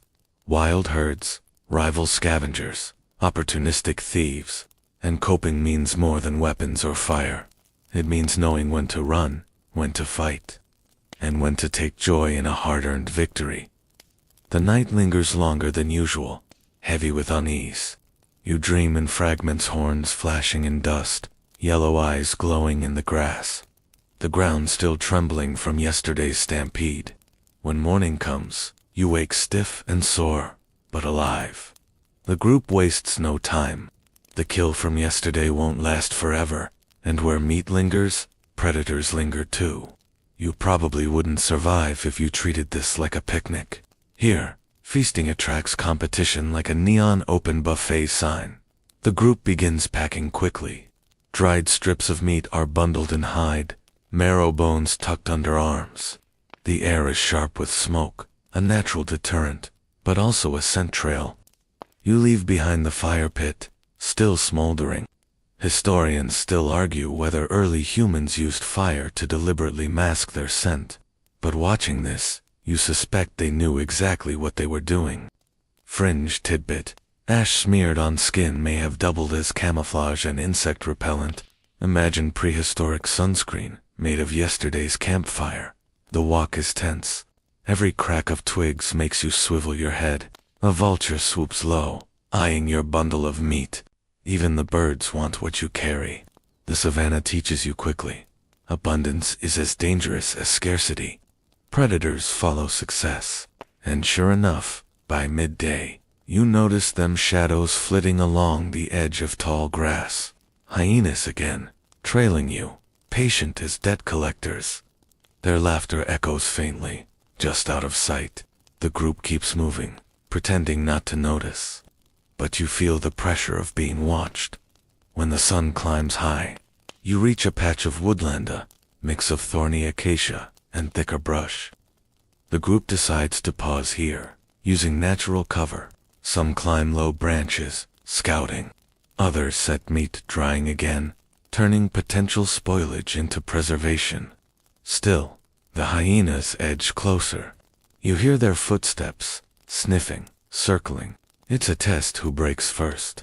One man snaps a branch, sharpens it fast, and begins pacing at the edge of camp, showing off size and confidence.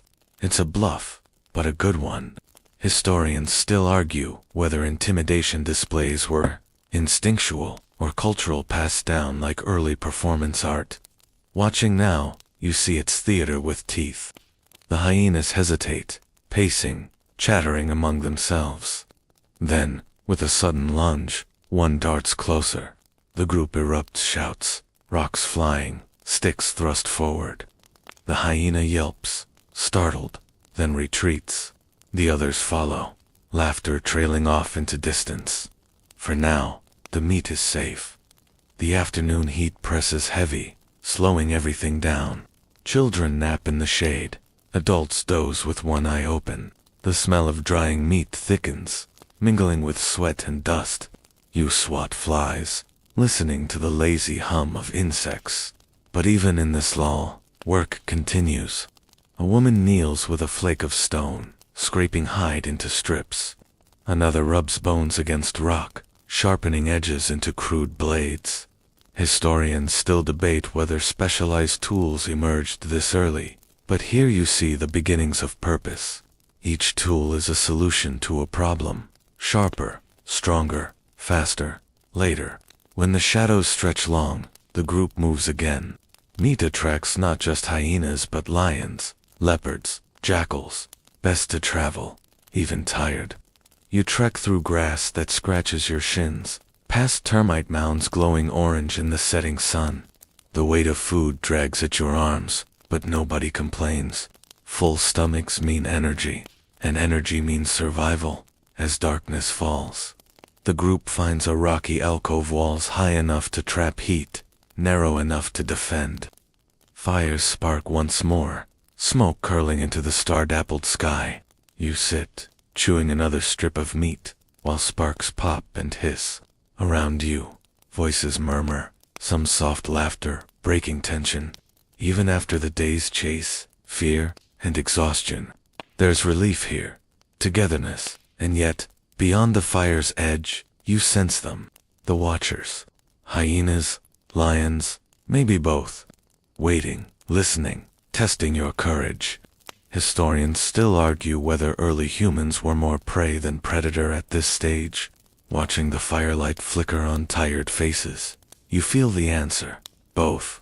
Hunters by day, the hunted by night. You curl close to the others, smoke clinging to your skin, fire crackling like a heartbeat. Coping with predators isn't just about what you eat or what you kill. It's about what you keep, guarding your hard-won bounty against every set of teeth in the night. The stars are still burning overhead when the first crack of sound wakes you. Not laughter this time, not hyenas. Something deeper, sharper snapping twigs, heavy paws on stone. The group stiffens instantly, eyes wide, firelight flickering across tense faces. You clutch your stick, though you know it's hardly enough against what prowls out there. You probably wouldn't survive this encounter if you froze or panicked. Out here, hesitation is dinner yours, not theirs. The sound grows nearer. Then you see it. A lion, male, mane, glowing ember red in the firelight. Behind him, faint silhouettes lionesses, lower to the ground, eyes glowing like scattered embers. The pride has come. Historians still argue whether lions were the most dangerous predators of early humans, or if leopards claimed more victims. But facing this moment, it feels obvious. A lion pride doesn't hunt you because you're weak. They hunt you because you're there. The group reacts quickly. Fire becomes your shield. Sticks are thrust into flames, lifted high, torches blazing. You shout, wave, form a jagged wall of light and noise. The lions hesitate, their muscles rippling in shadow. For a breathless moment, it feels like they'll charge anyway. But then the mane shakes, the pride snarls, and they pull back, pacing the edges, waiting. The fire has bought you time. Fringe tidbit? Some anthropologists believe fire wasn't just a tool, but a social glue, shaping cooperation and language as much as it kept predators away. Tonight, you see how it forces unity, everybody relying on the same fragile barrier of flame. The night crawls on, slow and sleepless. The lions don't leave. You hear them circling, rumbling low, tails lashing. Every crackle of the fire is a reminder, keep it burning or be swallowed. The group takes turns feeding it, carrying embers and bark bundles, eyes darting constantly to the dark. You shift logs, your face hot, back cold, every nerve stretched thin. Historians still debate whether the constant vigilance of nights like these shaped our brain. Humans to imagine threats in the dark, even when none are visible. Maybe that's why you still sleep lighter when camping today. Ears tuned to every rustle. At last, dawn bleeds into the horizon. The lions melt into the retreating shadows, their silhouettes fading with the night. Relief comes like a tidy slump, exhausted, throat raw from shouting. But there's no time to elapse. The group knows the pride may return. You gather belongings quickly, leaving behind only ash and half-burned logs. The day's walk is heavy, feet dragging, but urgency keeps you moving. Hunger gnaws again, even with dried meat still left. The group forages, roots dug with sticks, bitter berries tested on tongues, insects plucked and chewed. You wrinkle your nose but crunch anyway. Fringe tidbit. Termites are still eaten in many parts of Africa today, rich in protein and fat. Out here, there are less EW and more my afternoon. You reach a river bend. Water gleams, inviting, but everyone hesitates.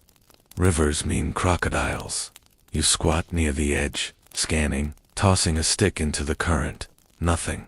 Slowly, cautiously, you kneel, cup water, sip. Cool, refreshing, alive. The group follows, careful not to linger. Historians still argue whether early humans preferred riverside camps, despite the dangers, or avoided them in favor of drier, safer ground.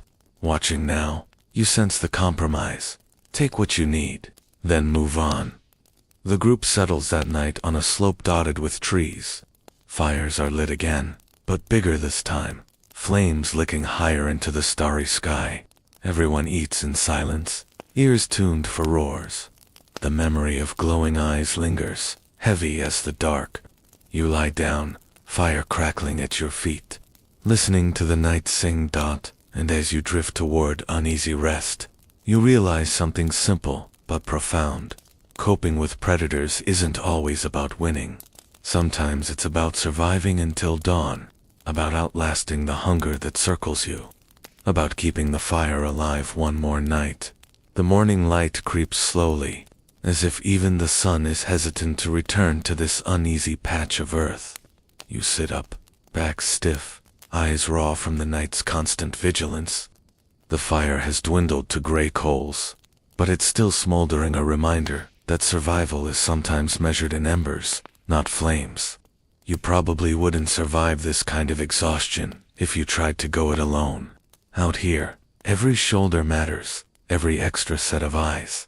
The group moves carefully, still shaken from the lion standoff. Predators leave more than tracks. They leave tension woven into the air. Children cling tighter, adults scan constantly, and even the birds seem reluctant to chatter. You join in the silent march, bare feet whispering across dust. Historians still argue whether early humans developed alarm calls, like certain primates, or relied more on body language and shared attention. Watching now, you see communication in every glance, gesture, and quick inhale. By midday, the land shifts. The savanna gives way to pockets of woodland, thornier and more tangled. It's quieter here, cooler under the canopy, but the silence doesn't soothe. The brush hides too much. You keep swiveling your head, expecting shadows to leap out. And then there it is, a flash of stripes, a body low to the ground, moving with liquid grace. A tiger. No, wrong continent. A leopard again, stalking. Your breath freezes. The group reacts almost instantly. They bunch together, children in the center, adults brandishing sticks. Nobody runs. Running makes you pray. Instead, you stand tall, shout, wave arms. The leopard pauses, ears twitching, calculating. Then, as if deciding you're not worth the trouble, it slinks back into the foliage. Relief comes like a sudden exhale. Fringe tidbit. Leopards are notorious for dragging prey up into trees to avoid competition. Some archaeologists even argue they might have dragged us up there, too, leaving behind bones with claw marks. Imagine being an accidental tree ornament. After the scare, the group slows, eyes sharper than ever. They find a stream trickling through rocks, drink cautiously, and notice hoofprints pressed into the mud. Antelope. The group perks up. Where there's prey, there's potential. But also danger. Predators shadow herds as faithfully as humans do. Historians still argue whether early humans scavenged more than they hunted at this stage, but the glint in these hungry eyes suggests they're willing to try either. As the afternoon stretches, the group fans into smaller lines, scanning for tubers and insects while keeping the bigger prize in mind. You kneel beside a shrub, digging with a stick until you unearth a gnarly root. Bitter, earthy, but edible. Chewing it makes your jaw ache, but it quiets the hunger. Toward evening, the group edges closer to open ground. The antelope herd is there, grazing, tails flicking, ears twitching. The adults huddle, murmuring, "This isn't reckless. It's practice." A few creep forward, sticks poised, muscles tight, then rush. The herd scatters, dust exploding, hooves pounding. No kill this time, but the chase itself is a lesson. Persistence, patience, coordination. Historians still debate whether persistence hunting was possible this early, but the attempt shows intent, not accident. As the sun drops, you regroup beneath rocky cliffs. Fires spark again, but this time, not just for warmth or safety. Strips of meat from earlier kills are smoked here, deliberately. The air thick with acrid scent. Preservation, a forward-looking act. Fringe tidbit. Evidence suggests smoke drying may be one of humanity's oldest hacks, long before pottery or salt.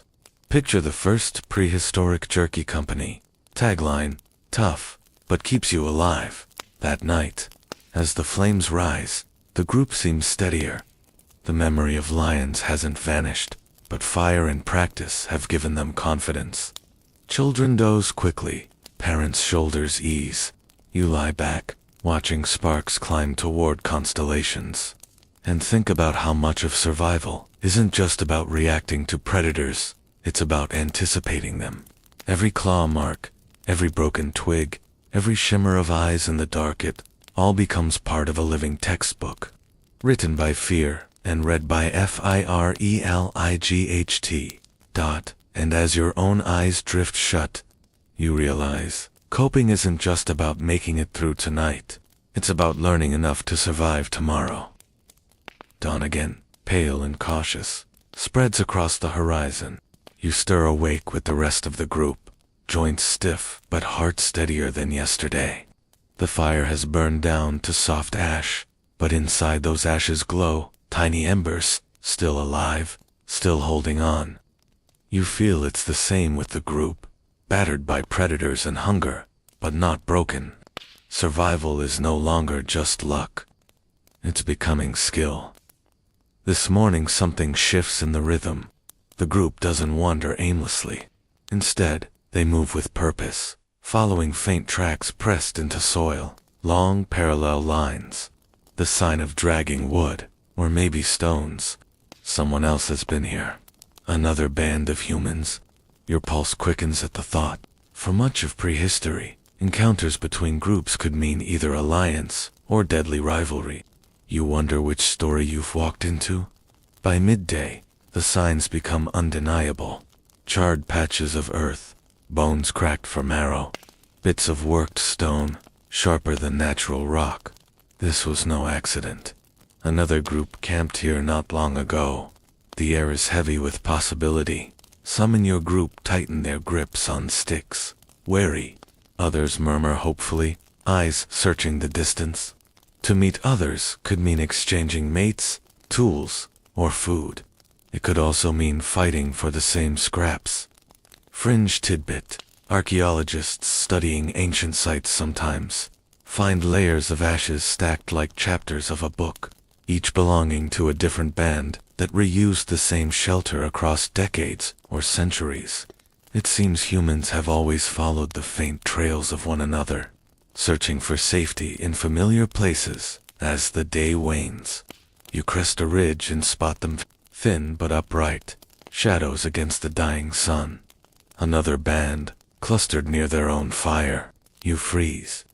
The world narrows to silence except for your heartbeat. Both groups stare, measuring each other with animal intensity. The space between you could ignite with violence or soften into trust. Your band's leader steps forward slowly, arms open, palms up, no weapon raised. Across the gap, one of theirs mirrors the gesture. A tense minute stretches into an eternity. Then movement breaks the spell. A child from their side toddles forward, laughing at nothing in particular. The tension cracks. Your people laugh. Too honest, unguarded sound. It seems laughter, even at this dawn of humanity. Is the bridge stronger than fear? The two bands approach cautiously, then mingle around a neutral fire pit. Exchanges happen without words. A sharp flake of stone passed one way, a strip of dried meat the other. Hands gesture, faces soften. Historians still argue when true language emerged, but gestures, grunts, and shared laughter were enough for survival, long before grammar was born. As night deepens, both groups remain together. Fires burn brighter than ever to blazes now. Twin beacons, stories, or something like them, ripple through the air. Pantomimes of hunts, dramatic retellings of near escapes, imitations of prowling lions. Children giggle, adults grin, and for a moment, fear feels distant. Fringe tidbit. Evidence from early human gatherings suggests that storytelling itself may have been as important for survival as tools.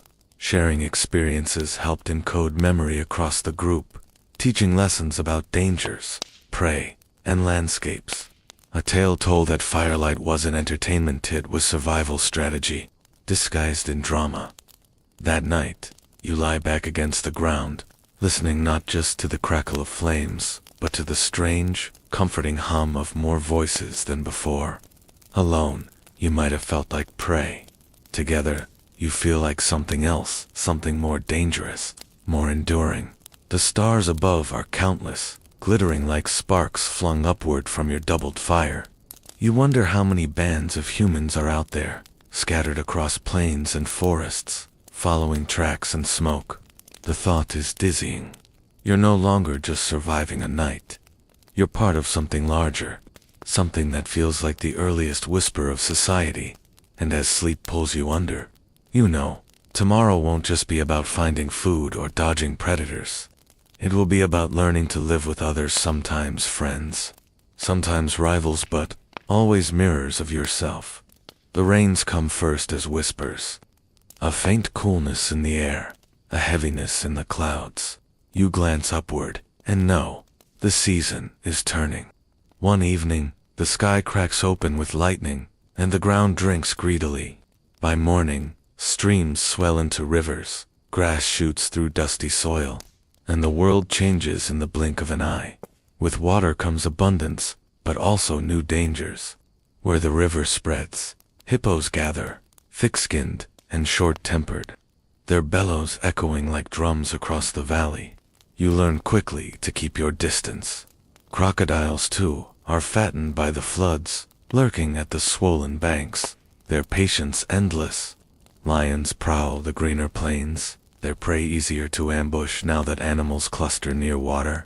The savanna is reborn, but so are its predators.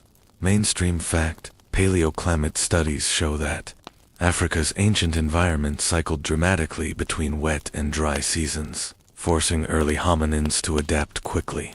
These shifts weren't gentle transitions, they were abrupt, reshaping whole ecosystems in just a few years.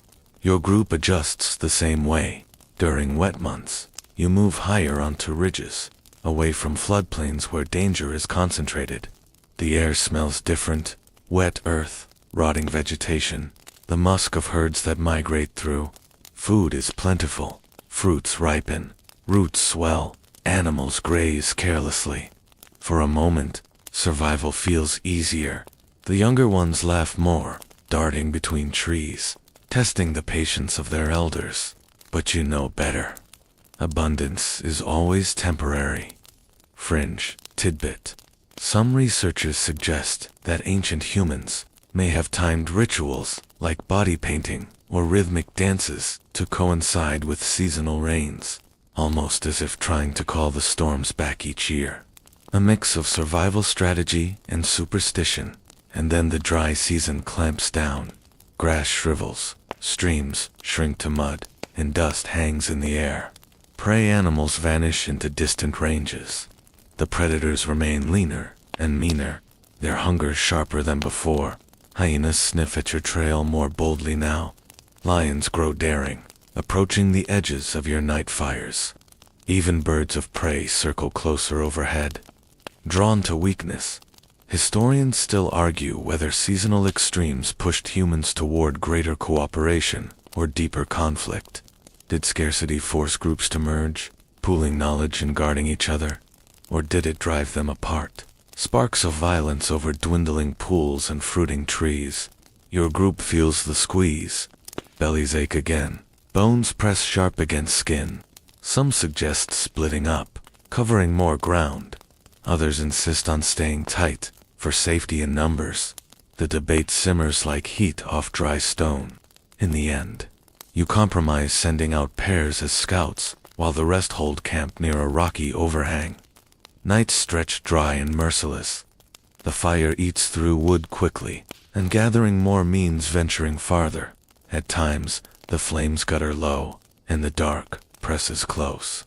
You think back to the rainy nights, when thunder drowned out predator calls. Now every rustle in the grass feels amplified, and sleep is thinner than smoke. Still, you adapt. You learn to cache food in stone crevices, to ration roots dug weeks before, to chew bitter plants that ward off thirst. You smear ash along your skin to mask your scent. You keep your ears tuned not just to growls, but to silence the sudden hush that means a predator is near. One morning, when the sun hangs heavy and cruel, the scouts return with news. A pool remains, shaded by trees, where antelope still drink. The group moves swiftly, wary of competition. When you arrive, the water gleams like treasure, but you are not alone. Hyenas sprawl nearby, eyes bright with challenge. There's a standoff. Both species circle the pool, neither willing to yield.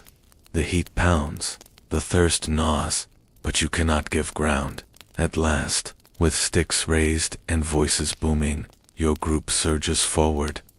The hyenas scatter, snarling but unwilling to face the combined front. You drink, you rest, and for one day, victory tastes like cool water. That night, under the brittle stars, you realize that seasons are not just background, they are the stage itself. Predators rise and fall with the rains, and you rise and fall with them. The challenge isn't just to survive a beast, it's to survive the endless turning of sky and soil. The night feels heavier than usual. You sit near the fire, staring at the embers, as if they could answer the questions burning in your chest. Today, you lost someone, not to hunger, not to sickness, but to the teeth of a predator. It happened quickly, too quickly to save them. One moment they were walking, the next, silence, and then the roar. The group moves slower now, burdened not just by exhaustion, but by grief. For early humans, death was more than just absence. It was a reminder, sharp as obsidian, that every step could be the last. You see it in the children's eyes wide, searching, afraid. You feel it in your own heartbeat, a rhythm that suddenly sounds fragile. Mainstream fact: anthropologists believe early hominins responded to death with behaviors that hint at the roots of ritual. Some sites show evidence of bodies deliberately placed, sometimes with stones or flowers nearby. It suggests that even millions of years ago, humans were trying to make sense of loss. Your group doesn't have words to name grief, but you feel it anyway. Tonight, the body lies under a mound of leaves and earth. A few members linger nearby, touching the ground with flat palms, as if leaving part of themselves behind. Others sit back, silent. You can't explain why, but the act feels necessary, like drawing a line between chaos and meaning. Fringe tidbit: some researchers speculate that rubbing red ochre on bodies, a practice found later, in prehistory, may have started as a way to mimic the flush of life, to symbolically keep the dead warm. It's a tender thought that even in fear, humans tried to comfort their fallen. The rest of the night is uneasy. Predators linger just beyond sight, their calls drifting through the trees. It's as if they know you're vulnerable. Every crack of a twig makes the group tense. Yet, something surprising happens. The group huddles tighter, closer than before. Grief breeds unity. Fear sharpens vigilance. You take turns keeping watch, 2 by 2, eyes glowing in firelight as you scan the dark. Historians still argue whether fear of predators accelerated the birth of ritual, or whether ritual was simply an accidental byproduct of shared memory. Was death the trigger that made humans invent ceremony, or was ceremony born from the comfort of community? As dawn rises, the group doesn't move immediately. Instead, there's a moment of stillness. Pause to look back at the burial mound. It's small, it's rough, but it feels like more than survival. It feels like remembrance. You walk on with the others, carrying both loss and a strange kind of strength. That day, you notice how the group changes its behavior. You stick closer together. You keep the children nearer. You choose resting spots more carefully. The memory of the attack is alive, shaping decisions. Death is the harshest teacher, but also the most unforgettable. When night falls again, the group tells the story, not with polished language, but with gestures, sounds, and firelit pantomime. Hands mime the leap of the predator, the strike, the fall. Voices growl and shout, and then the silence, the burial. The children watch, wide-eyed, imprinting the lesson.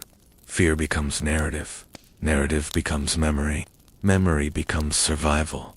You realize something profound in that moment. Death is not just the end. It's also a spark, igniting practices that will one day grow into myth, religion, and history.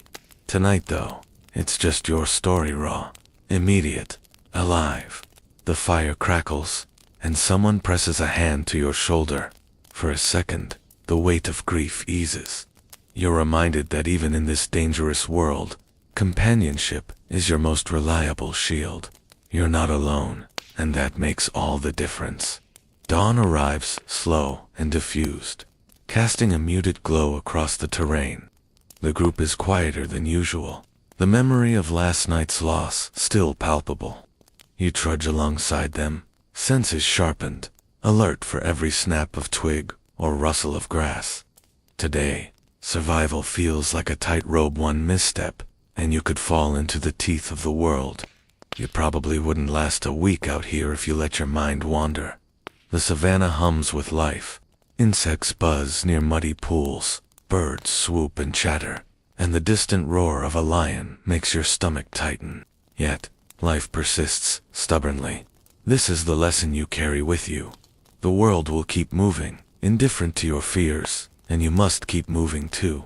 Historians still debate whether early humans viewed these creatures as threats, tools, or something in between. But out here, the line blurs. By midday, the group reaches a grove dotted with wild figs and tuberous roots. Fruit hangs heavy and fragrant, tempting to grab carelessly, but caution is constant. Predators lurk where food is plentiful. You bend low, plucking a fig, biting cautiously, tasting sweetness mixed with grit. Fringe tidbit: some primatologists suggest that early humans' diets included foods with mild toxins deliberately consumed to build immunity or repel parasites. You chew, imagining that every bite is both nourishment and a tiny shield as you forage. You notice strange patterns in the earth tracks of different shapes, layered atop one another. Some are small, light, human-like, others heavy and clawed. The group pauses, mapping the signs silently in their minds. Knowledge of who passed through, when, and where is vital. Fringe theory: early humans may have begun proto-cartography using these natural signs, an instinctive GPS built from observation. Historians still argue how much early humans could anticipate predator behavior versus reacting purely instinctively. But watching your group now, the answer seems somewhere in between. The afternoon heat swells, making every step feel heavier. Water is vital, but you also need shade, rest, and vigilance. Your group splits briefly. Some climb a low ridge to survey for danger, while others gather roots and berries. Children shadow adults closely, mimicking each careful movement. You notice a young one miming the way a scout holds a stick, the way the eyes sweep. Knowledge passes silently, by imitation, long before words existed to codify it. Then, at the edge of the grove, a shape moves, a lone leopard, eyes catching the sun, muscles coiled. Your breath stops. The group freezes, instincts kicking in. Some ready sticks, others spread slightly to create distance. The leopard moves cautiously, aware of your firelight, but testing proximity. 4 minutes. Time stretches, each side calculating the other.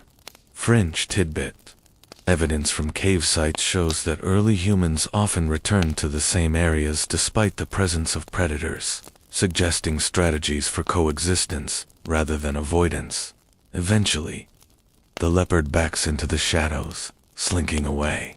Relief washes over you, and the group exhales together. But the lesson lingers. Danger is omnipresent, even in places of abundance. You sip from a nearby stream, the water cool and life, and the group begins moving again. Careful, deliberate, a living balance between courage and caution. As dusk approaches, you reach a gentle rise overlooking the plains. Fires are lit, smoke curling into violet twilight. The group settles, tending to dried meat, checking tools, whispering stories. Tonight, you sleep closer to the fire than usual, the embers casting protective light. Every rustle, every bird call, every faint shadow reminds you of the world's constant negotiation between threat and sustenance. Survival is strategy, practice, and attention, equal parts instinct and memory. And as the fire crackles into night, you realize the enduring truth. Coping with predators isn't just about teeth, claws, or speed. It's about observation, adaptation, teaching, and remembering. Every day survived becomes a lesson carried forward, a story waiting to be told at the firelight. The sun dips lower, shadows stretching long and strange, and the temperature drops just enough to remind you that night is coming again. You feel the memory of last night's growls still tucked in your chest like echoes. But tonight, there's a twist. Tonight, you're not entirely alone. Ahead, faint movement catches your eye shapes low to the ground, cautious yet deliberate. Other humans. Relief rushes through you like a cool breeze, because even 9 million years ago, there's strength in numbers. Historians still argue whether groups at this time were as cohesive as later tribes, or if they were loose clusters that formed and broke apart frequently. Either way, your odds of survival just improved. You approach carefully, not wanting to startle them, raising your hands in what you hope is a universal sign of peace. They pause, studying you with sharp, suspicious eyes. Then, slowly, one gestures you closer. You ease into their circle, the smell of smoke and the sight of faint embers telling you that you found something precious. Fire. Fringe tidbit. While evidence of controlled fire stretches much later than 9 million years, some researchers suggest early humans may have stumbled upon naturally burning embers and guarded them jealously, carrying smoldering sticks rather than creating flame themselves. The glow before you feels like borrowed magic. You sink down among them, your body grateful for both the warmth and the sense of shared watchfulness. Each person seems tuned to a different sense, one scanning the horizon, one listening for faint rustles, one poking at the embers to keep them alive. It feels like an orchestra of survival, every role crucial. Historians still debate whether such roles were consciously assigned or if they emerged naturally.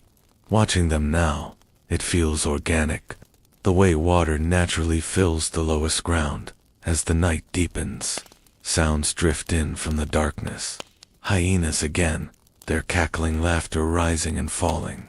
But this time, the fear is tempered by the presence of others. One of your companions mimics the call, answering back with uncanny precision. The group chuckles softly. Fringe researchers speculate that humans sometimes mimicked predator calls, either as practice, as warnings, or perhaps as a way to confuse rivals, whether practical or playful. It's strangely comforting, turning terror into a joke you can share. You notice food being passed around, a half-gnawed root, a strip of something that looks suspiciously like dried meat. You chew gratefully when offered, savoring not just the taste, but the gesture itself. Sharing feels like armor, a shield against both hunger and fear.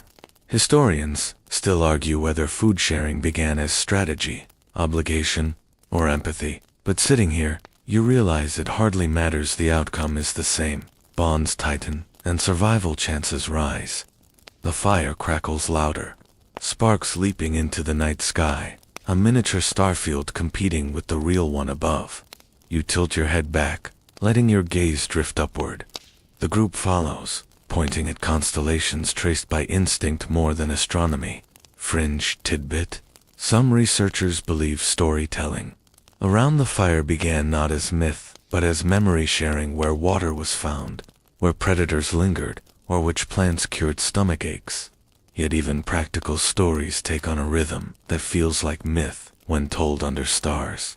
Suddenly, a low roar rumbles from the darkness, and everyone stiffens. A lion? Close. The group's reaction is swift, practiced. Some stand, brandishing branches tipped with glowing embers, waving them toward the sound. The fire's light stretches farther when pushed outward, shadows jerking wildly. The roar fades, the predator retreating into the safety of dark. You exhale, impressed by the efficiency of this defense. Historians still debate whether fire was respected by predators because of heat, light, or human movement. But tonight you're just grateful lions aren't fond of playing with flames. As tension eases, laughter bubbles again, softer this time.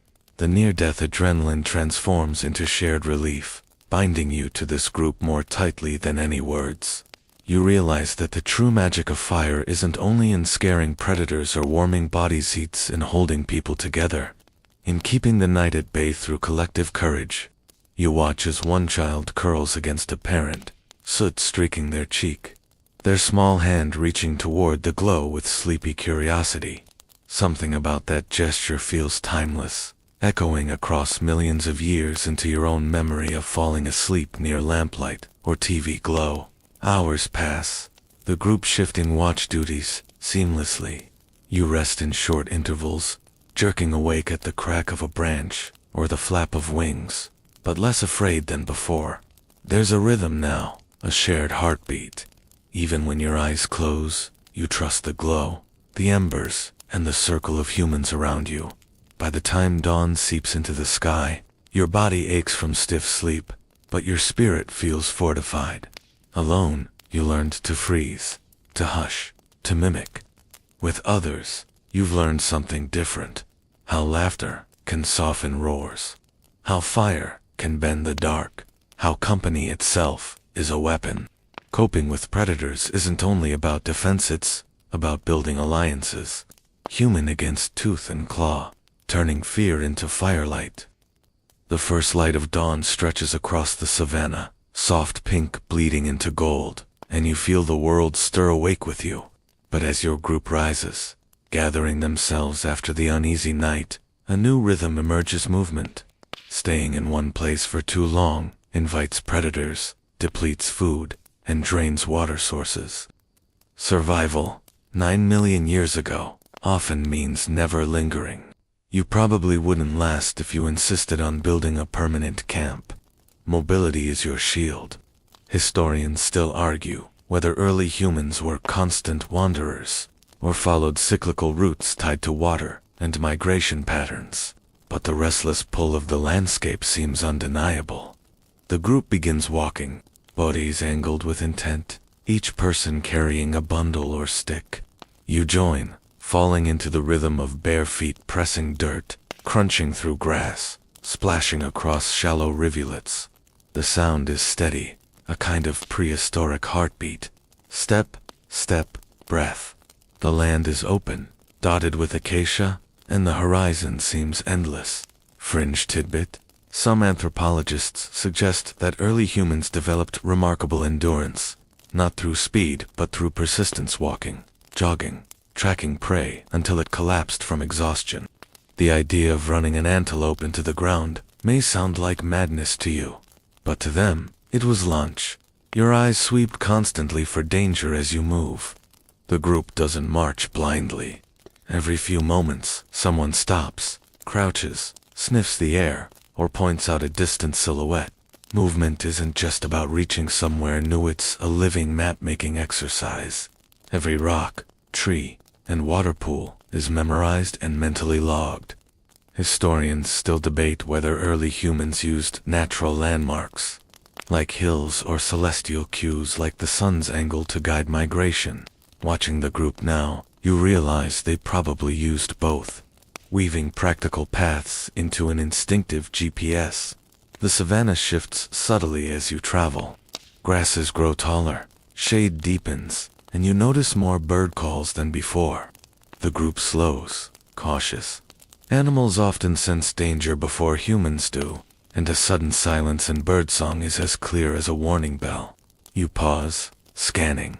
Sure enough, a dark shape slinks low in the grass, far ahead a big cat, maybe a leopard. The group halts, some gripping stones, others clutching sticks. You freeze too, heart pounding. Fringe evidence suggests early humans sometimes stood their ground, forming loose lines to intimidate predators rather than scattering. You test it now, stepping closer to your companions, projecting size with posture. The cat hesitates, ears flicking, then turns away. Relief is quick, but the adrenaline lingers. Hours pass, and the sun grows harsh. Sweat slicking your skin, dust clinging to every pore. Water becomes the priority. You notice the group veering toward a dry riverbed, its cracked floor littered with paw prints and hoof marks. Someone kneels, digging with steady determination. You join in, scraping dirt with your hands until damp soil appears, followed by a muddy trickle. The group sips carefully, cupping hands, patient with each swallow.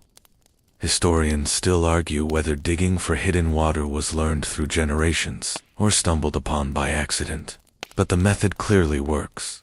Fringe tidbit: in some regions, roots were chewed not only for food, but also for moisture, nature's emergency water bottle.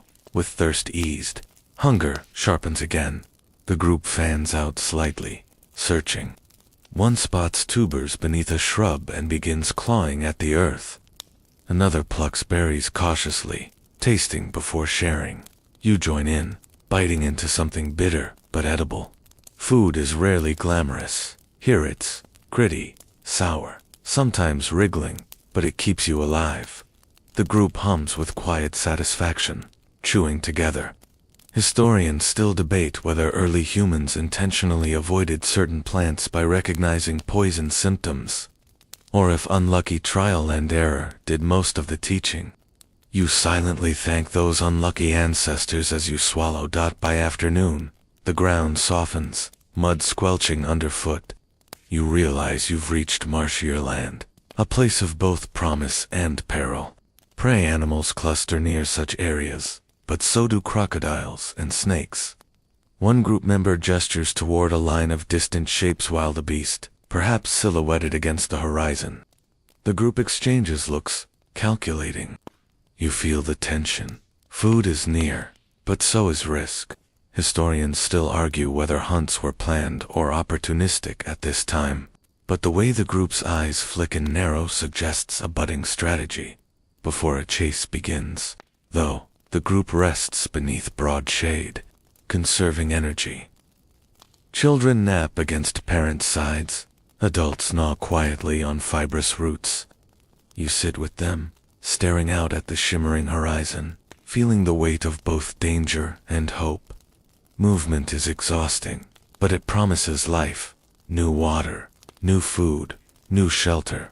Staying still means stagnation and death. As twilight approaches again, the group settles near a rise dotted with rocks, a defensible spot.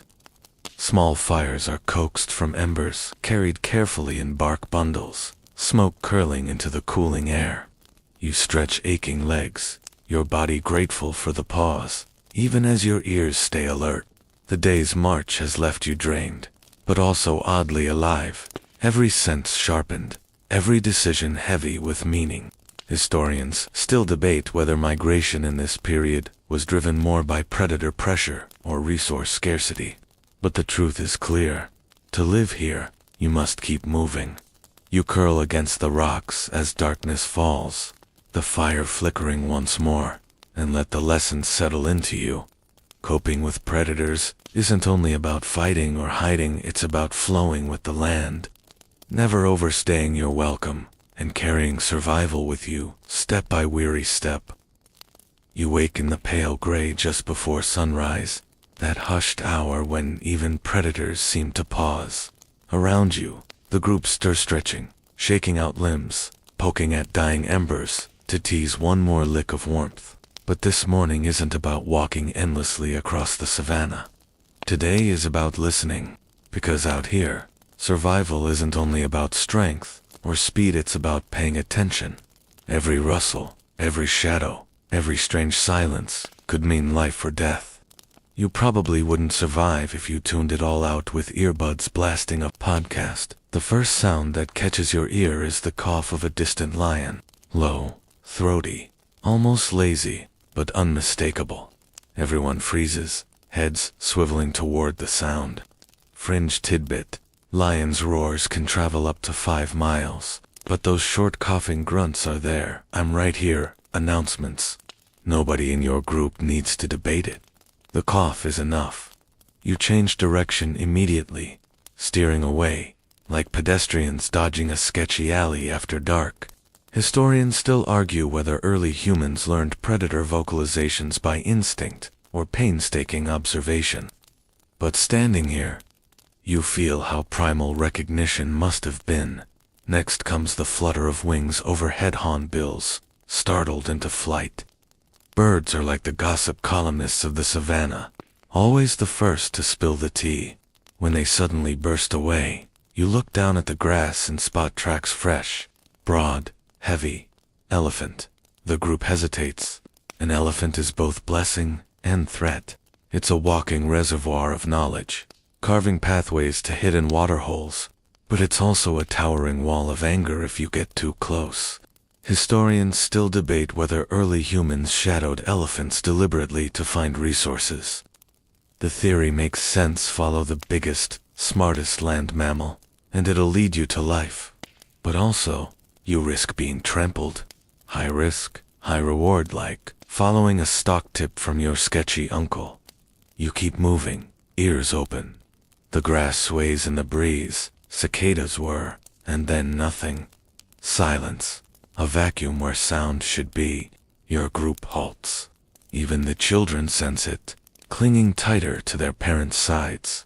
Predators create these silences. When smaller creatures go dead quiet, you know someone with sharp teeth is nearby. And sure enough, moments later, the brush parts to reveal spotted fur. A leopard slinks across your path, golden eyes briefly locking with yours before it disappears into the undergrowth. You don't chase. You don't scream. You just wait until its shadow melts away, then move cautiously on. Historians still argue whether early humans were hunted more often by leopards or hyenas. But either way, you just survived round one of nature's hide-and-seek. As the morning wears on, the group gathers around a rocky outcrop. One man points at scratches etched deep into the bark of a nearby tree, marks left by claws. Leopards again, the group murmurs, noting direction and freshness. This isn't random curiosity. It's data collection. You're basically watching the first field biologists at work. Fringe tidbit. Some scientists believe humans developed symbolic thinking partly through reading animal signs, turning claw marks, tracks, and scat into a story. That's right. Prehistoric poop analysis may have paved the way for Shakespeare.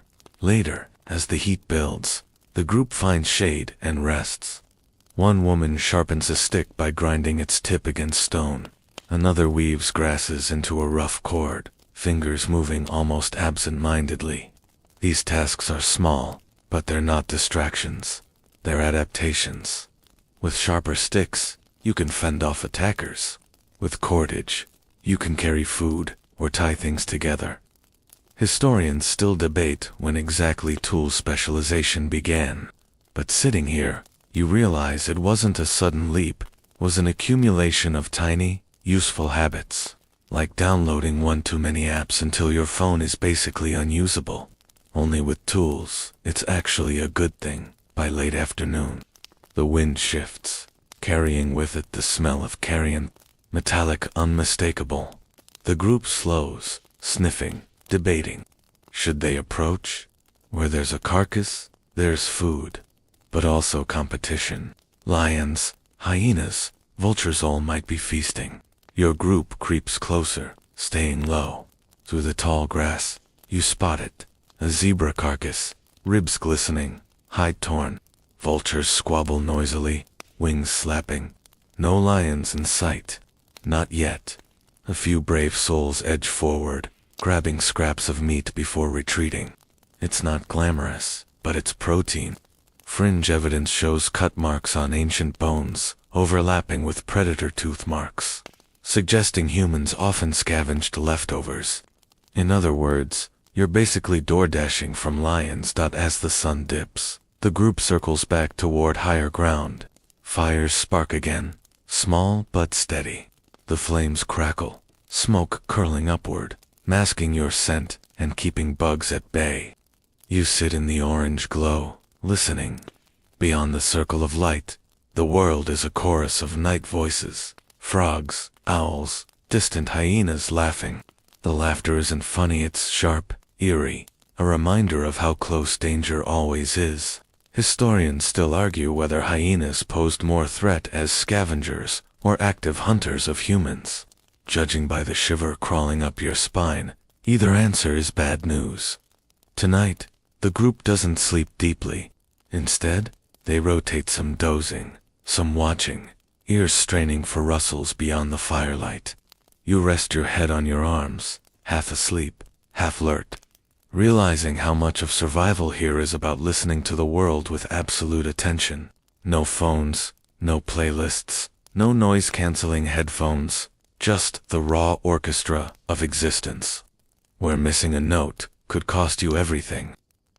The morning breaks with a heavy, muffled quiet, the kind of stillness that makes your skin prickle. You sit up, noticing the group already alert, scanning the horizon. Something feels different. The savannah doesn't always greet you with golden light and breezy grass. Sometimes it's cruel thick air, the temps of rot, and the faint tremble of earth beneath your palms. Predators aren't just sharp teeth and claws. Sometimes they're whole herds, massive forces of nature that could crush you without noticing. You probably wouldn't survive this next part without quick reflexes and a lot of luck. The rumble grows louder, rising like distant thunder. The group stiffens, eyes widening. A dust cloud swirls at the far edge of the morning arrives with a soft mist clinging to the tall grass, turning the savannah into a blurred watercolor of green and gold. You trudge forward, muscles stiff, but senses sharpened from the night spent on constant alert. The loss from earlier days still echoes through the group, but survival presses you onward. You probably wouldn't last long here if you let grief slow your steps. Every rustle, every shift in the wind, every subtle vibration through the ground demands attention. Today, the hunt is on, not a frantic dash, but a calculated pursuit. The group has spotted tracks of an antelope herd near a river bend. You follow quietly, mimicking the soft, deliberate movements of your elders. Mainstream fact: persistence hunting, where humans rely on endurance and tracking skills rather than brute strength, may have been a key survival strategy for early hominins. It requires patience, stamina, and a deep understanding of both prey and terrain. Fringe tidbit: some researchers suggest that early humans may have used subtle sounds or mimicry to manipulate the herd's movement, almost like whispering instructions from the shadows. You crouch in tall grass, testing this theory instinctively, letting the wind carry your steps. The children shadow your movements, learning without words, imprinting survival habits that may one day echo into millennia. Historians still argue whether these early hunting strategies relied more on physical endurance or social cooperation. Watching your group, it's clear both are vital. Pairs scout, others drive the herd, and some remain near fire-ready camps to process whatever is caught. Coordination and timing are everything. You spot a branch move unexpectedly, perhaps a predator or merely a bird. Heart pounding, you freeze, stick poised. Every pause is a rehearsal of life itself. By mid-afternoon, the herd tires from the slow, measured chase. The group moves in, sticks raised, eyes keen. One antelope stumbles, and the elders spring into action, cornering it with a careful combination of strategy and brute determination. Meat and marrow are secured. Relief mingles with exhaustion as the children cheer softly, mimicking triumphant gestures they've seen countless times. The evening brings its own challenges. As the group sets up camp near a shallow river, shadows lengthen, and predators begin their nightly patrols. Hyenas, jackals, and the occasional lion test the perimeters, drawn to the scent of freshly acquired food. You hold a burning stick high, swinging it to cast long shadows, the firelight protecting your group. Fringe tidbit: early humans may have recognized that fire not only wards off predators, but also signals occupation, discouraging animals from approaching. Night deepens, and the group huddles together around the fire. Stories of the day's hunt circulate in gestures, grunts, and pantomime. You mimic the antelope's flight, the steps of the chase, the precision of the elders' movements. The children giggle, eyes wide, absorbing both lesson and narrative. Historians still debate when storytelling fully emerged as a formal practice, but here, in raw survival, narrative is survival, itself encoding knowledge, teaching coordination, and preserving memory. Lying against the warm earth, the fire casting a protective glow. You feel the pulse of life around you, the distant roar of lions, the rustle of grass, the chorus of insects. Survival is not only about escaping death, it's about learning, adapting, and passing knowledge forward. Each night endured, each hunt completed, each predator avoided is a story written in the body, memory, and firelight of your community. The final day arrives with a sky stretched pale and endless, the sun climbing slowly, casting long shadows across the savannah. Your body aches from weeks of walking, hunting, fleeing, and observing, yet you move with quiet purpose, alongside the others, each step measured and deliberate. You probably wouldn't survive here without the instincts and lessons honed over countless days and nights. But now, they are yours. The group follows faint tracks that lead to a hidden valley, a patch of land unusually rich with roots, berries, and small game. You kneel, brushing dust from your hands as you examine the soil, noticing subtle depressions and mark signs of previous hunters, or perhaps small predators. Historians still argue how early humans balanced risk and reward in selecting campsites, but you can feel it intuitively. Shelter, resources, safety from predators, and visibility all matter. Fringe tidbit. Some researchers propose that early humans used natural landmarks as mental maps, a protocartography, allowing groups to navigate vast territories with remarkable accuracy. You glance at a jagged rock formation to the east, already memorizing it as a future waypoint. The children mimic your gaze, eyes wide, encoding landscape into memory. By midday, the group encounters evidence of water, a shallow spring trickling beneath a canopy of thorn trees. Relief is palpable. You kneel to drink, the cool liquid washing away dust and sweat, reawakening tired muscles. The air hums with insects and distant birds, a reminder that life thrives even in this precarious world. Survival is as much about knowing where to find water as it is about avoiding lions or hyenas as afternoon stretches. The group sets about preparing for the night. Fires are built high, stones arranged to contain embers. Meat is laid on racks to dry, and the children practice weaving thin strips of grass into rudimentary ropes.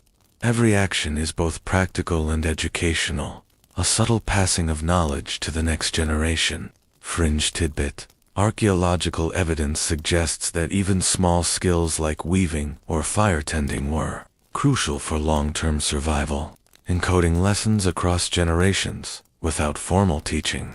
Night falls gently, stars pricking the sky like scattered sparks. Fires burn brightly, casting flickering light on the group's faces. Stories of hunts, narrow escapes, and past lessons are pantomimed again. Laughter and mock growls echoing across the plain.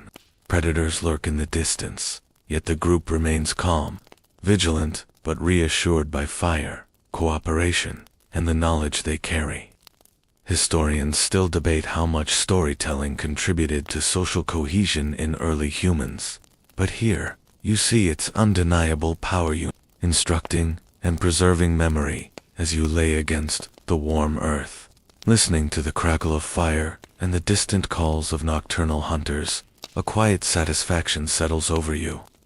Every predator avoided, every meal secured, every child learning through observation and play represents progress, survival, and the triumph of adaptability. The world is harsh, relentless, and beautiful, but you are alive in it, and as sleep finally pulls you under, you feel the thread connecting this day to all the others. The accumulated knowledge, the shared vigilance, the enduring courage. Survival is not just about escaping danger. It is about learning, teaching, and living together. Firelight, illuminating the lessons passed from one generation to the next. Now, the fires burn low, and your eyes grow heavy. The sky above is a gentle navy, stars glittering faintly, like scattered embers from the day's blaze. Around you, the group lies close, bodies relaxed, yet alert, breathing in rhythm with the night. The savannah hums softly, the distant croak of frogs, the whisper of wind through grass, the occasional rustle of leaves. You feel warmth seep from the coals into your skin, a soothing reminder that, even in a wild and dangerous world, there is comfort to be found. Your mind drifts, replaying the steps of the Datha, careful walk, the discovery of the spring, the preparation of food, the vigilance against unseen eyes. Every movement, every choice, every shared glance or gesture has carried you here, safe for the night. The lessons are simple yet profound. Observe, adapt, cooperate, and respect the rhythm of the land. Predators may roam, but knowledge and community are shields stronger than teeth or claws. The children shift in their sleep, soft giggles escaping in dreams. Even in their innocence, they are learning. You watch them, realizing that survival is not only the act of living, it is the passing of wisdom, the quiet recording of experience into memory, the slow shaping of generations. Each sound, each shadow, each flicker of firelight becomes part of the story you carry together. The night deepens. Cool air brushes your face, carrying scents of earth, smoke, and distant water. You feel the tension of vigilance slowly release, replaced by a gentle calm. The world is vast, alive, and full of unseen eyes. But here, in this circle of warmth, you are part of something enduring. Sleep comes steadily, like the tide, and you surrender to it willingly. Now, dim the lights, maybe turn on a fan for that soft background hum, and drift gently into dreams. The savannah stretches on in memory. The fires glow softly, and the knowledge of survival love life wraps around you like a comforting blanket.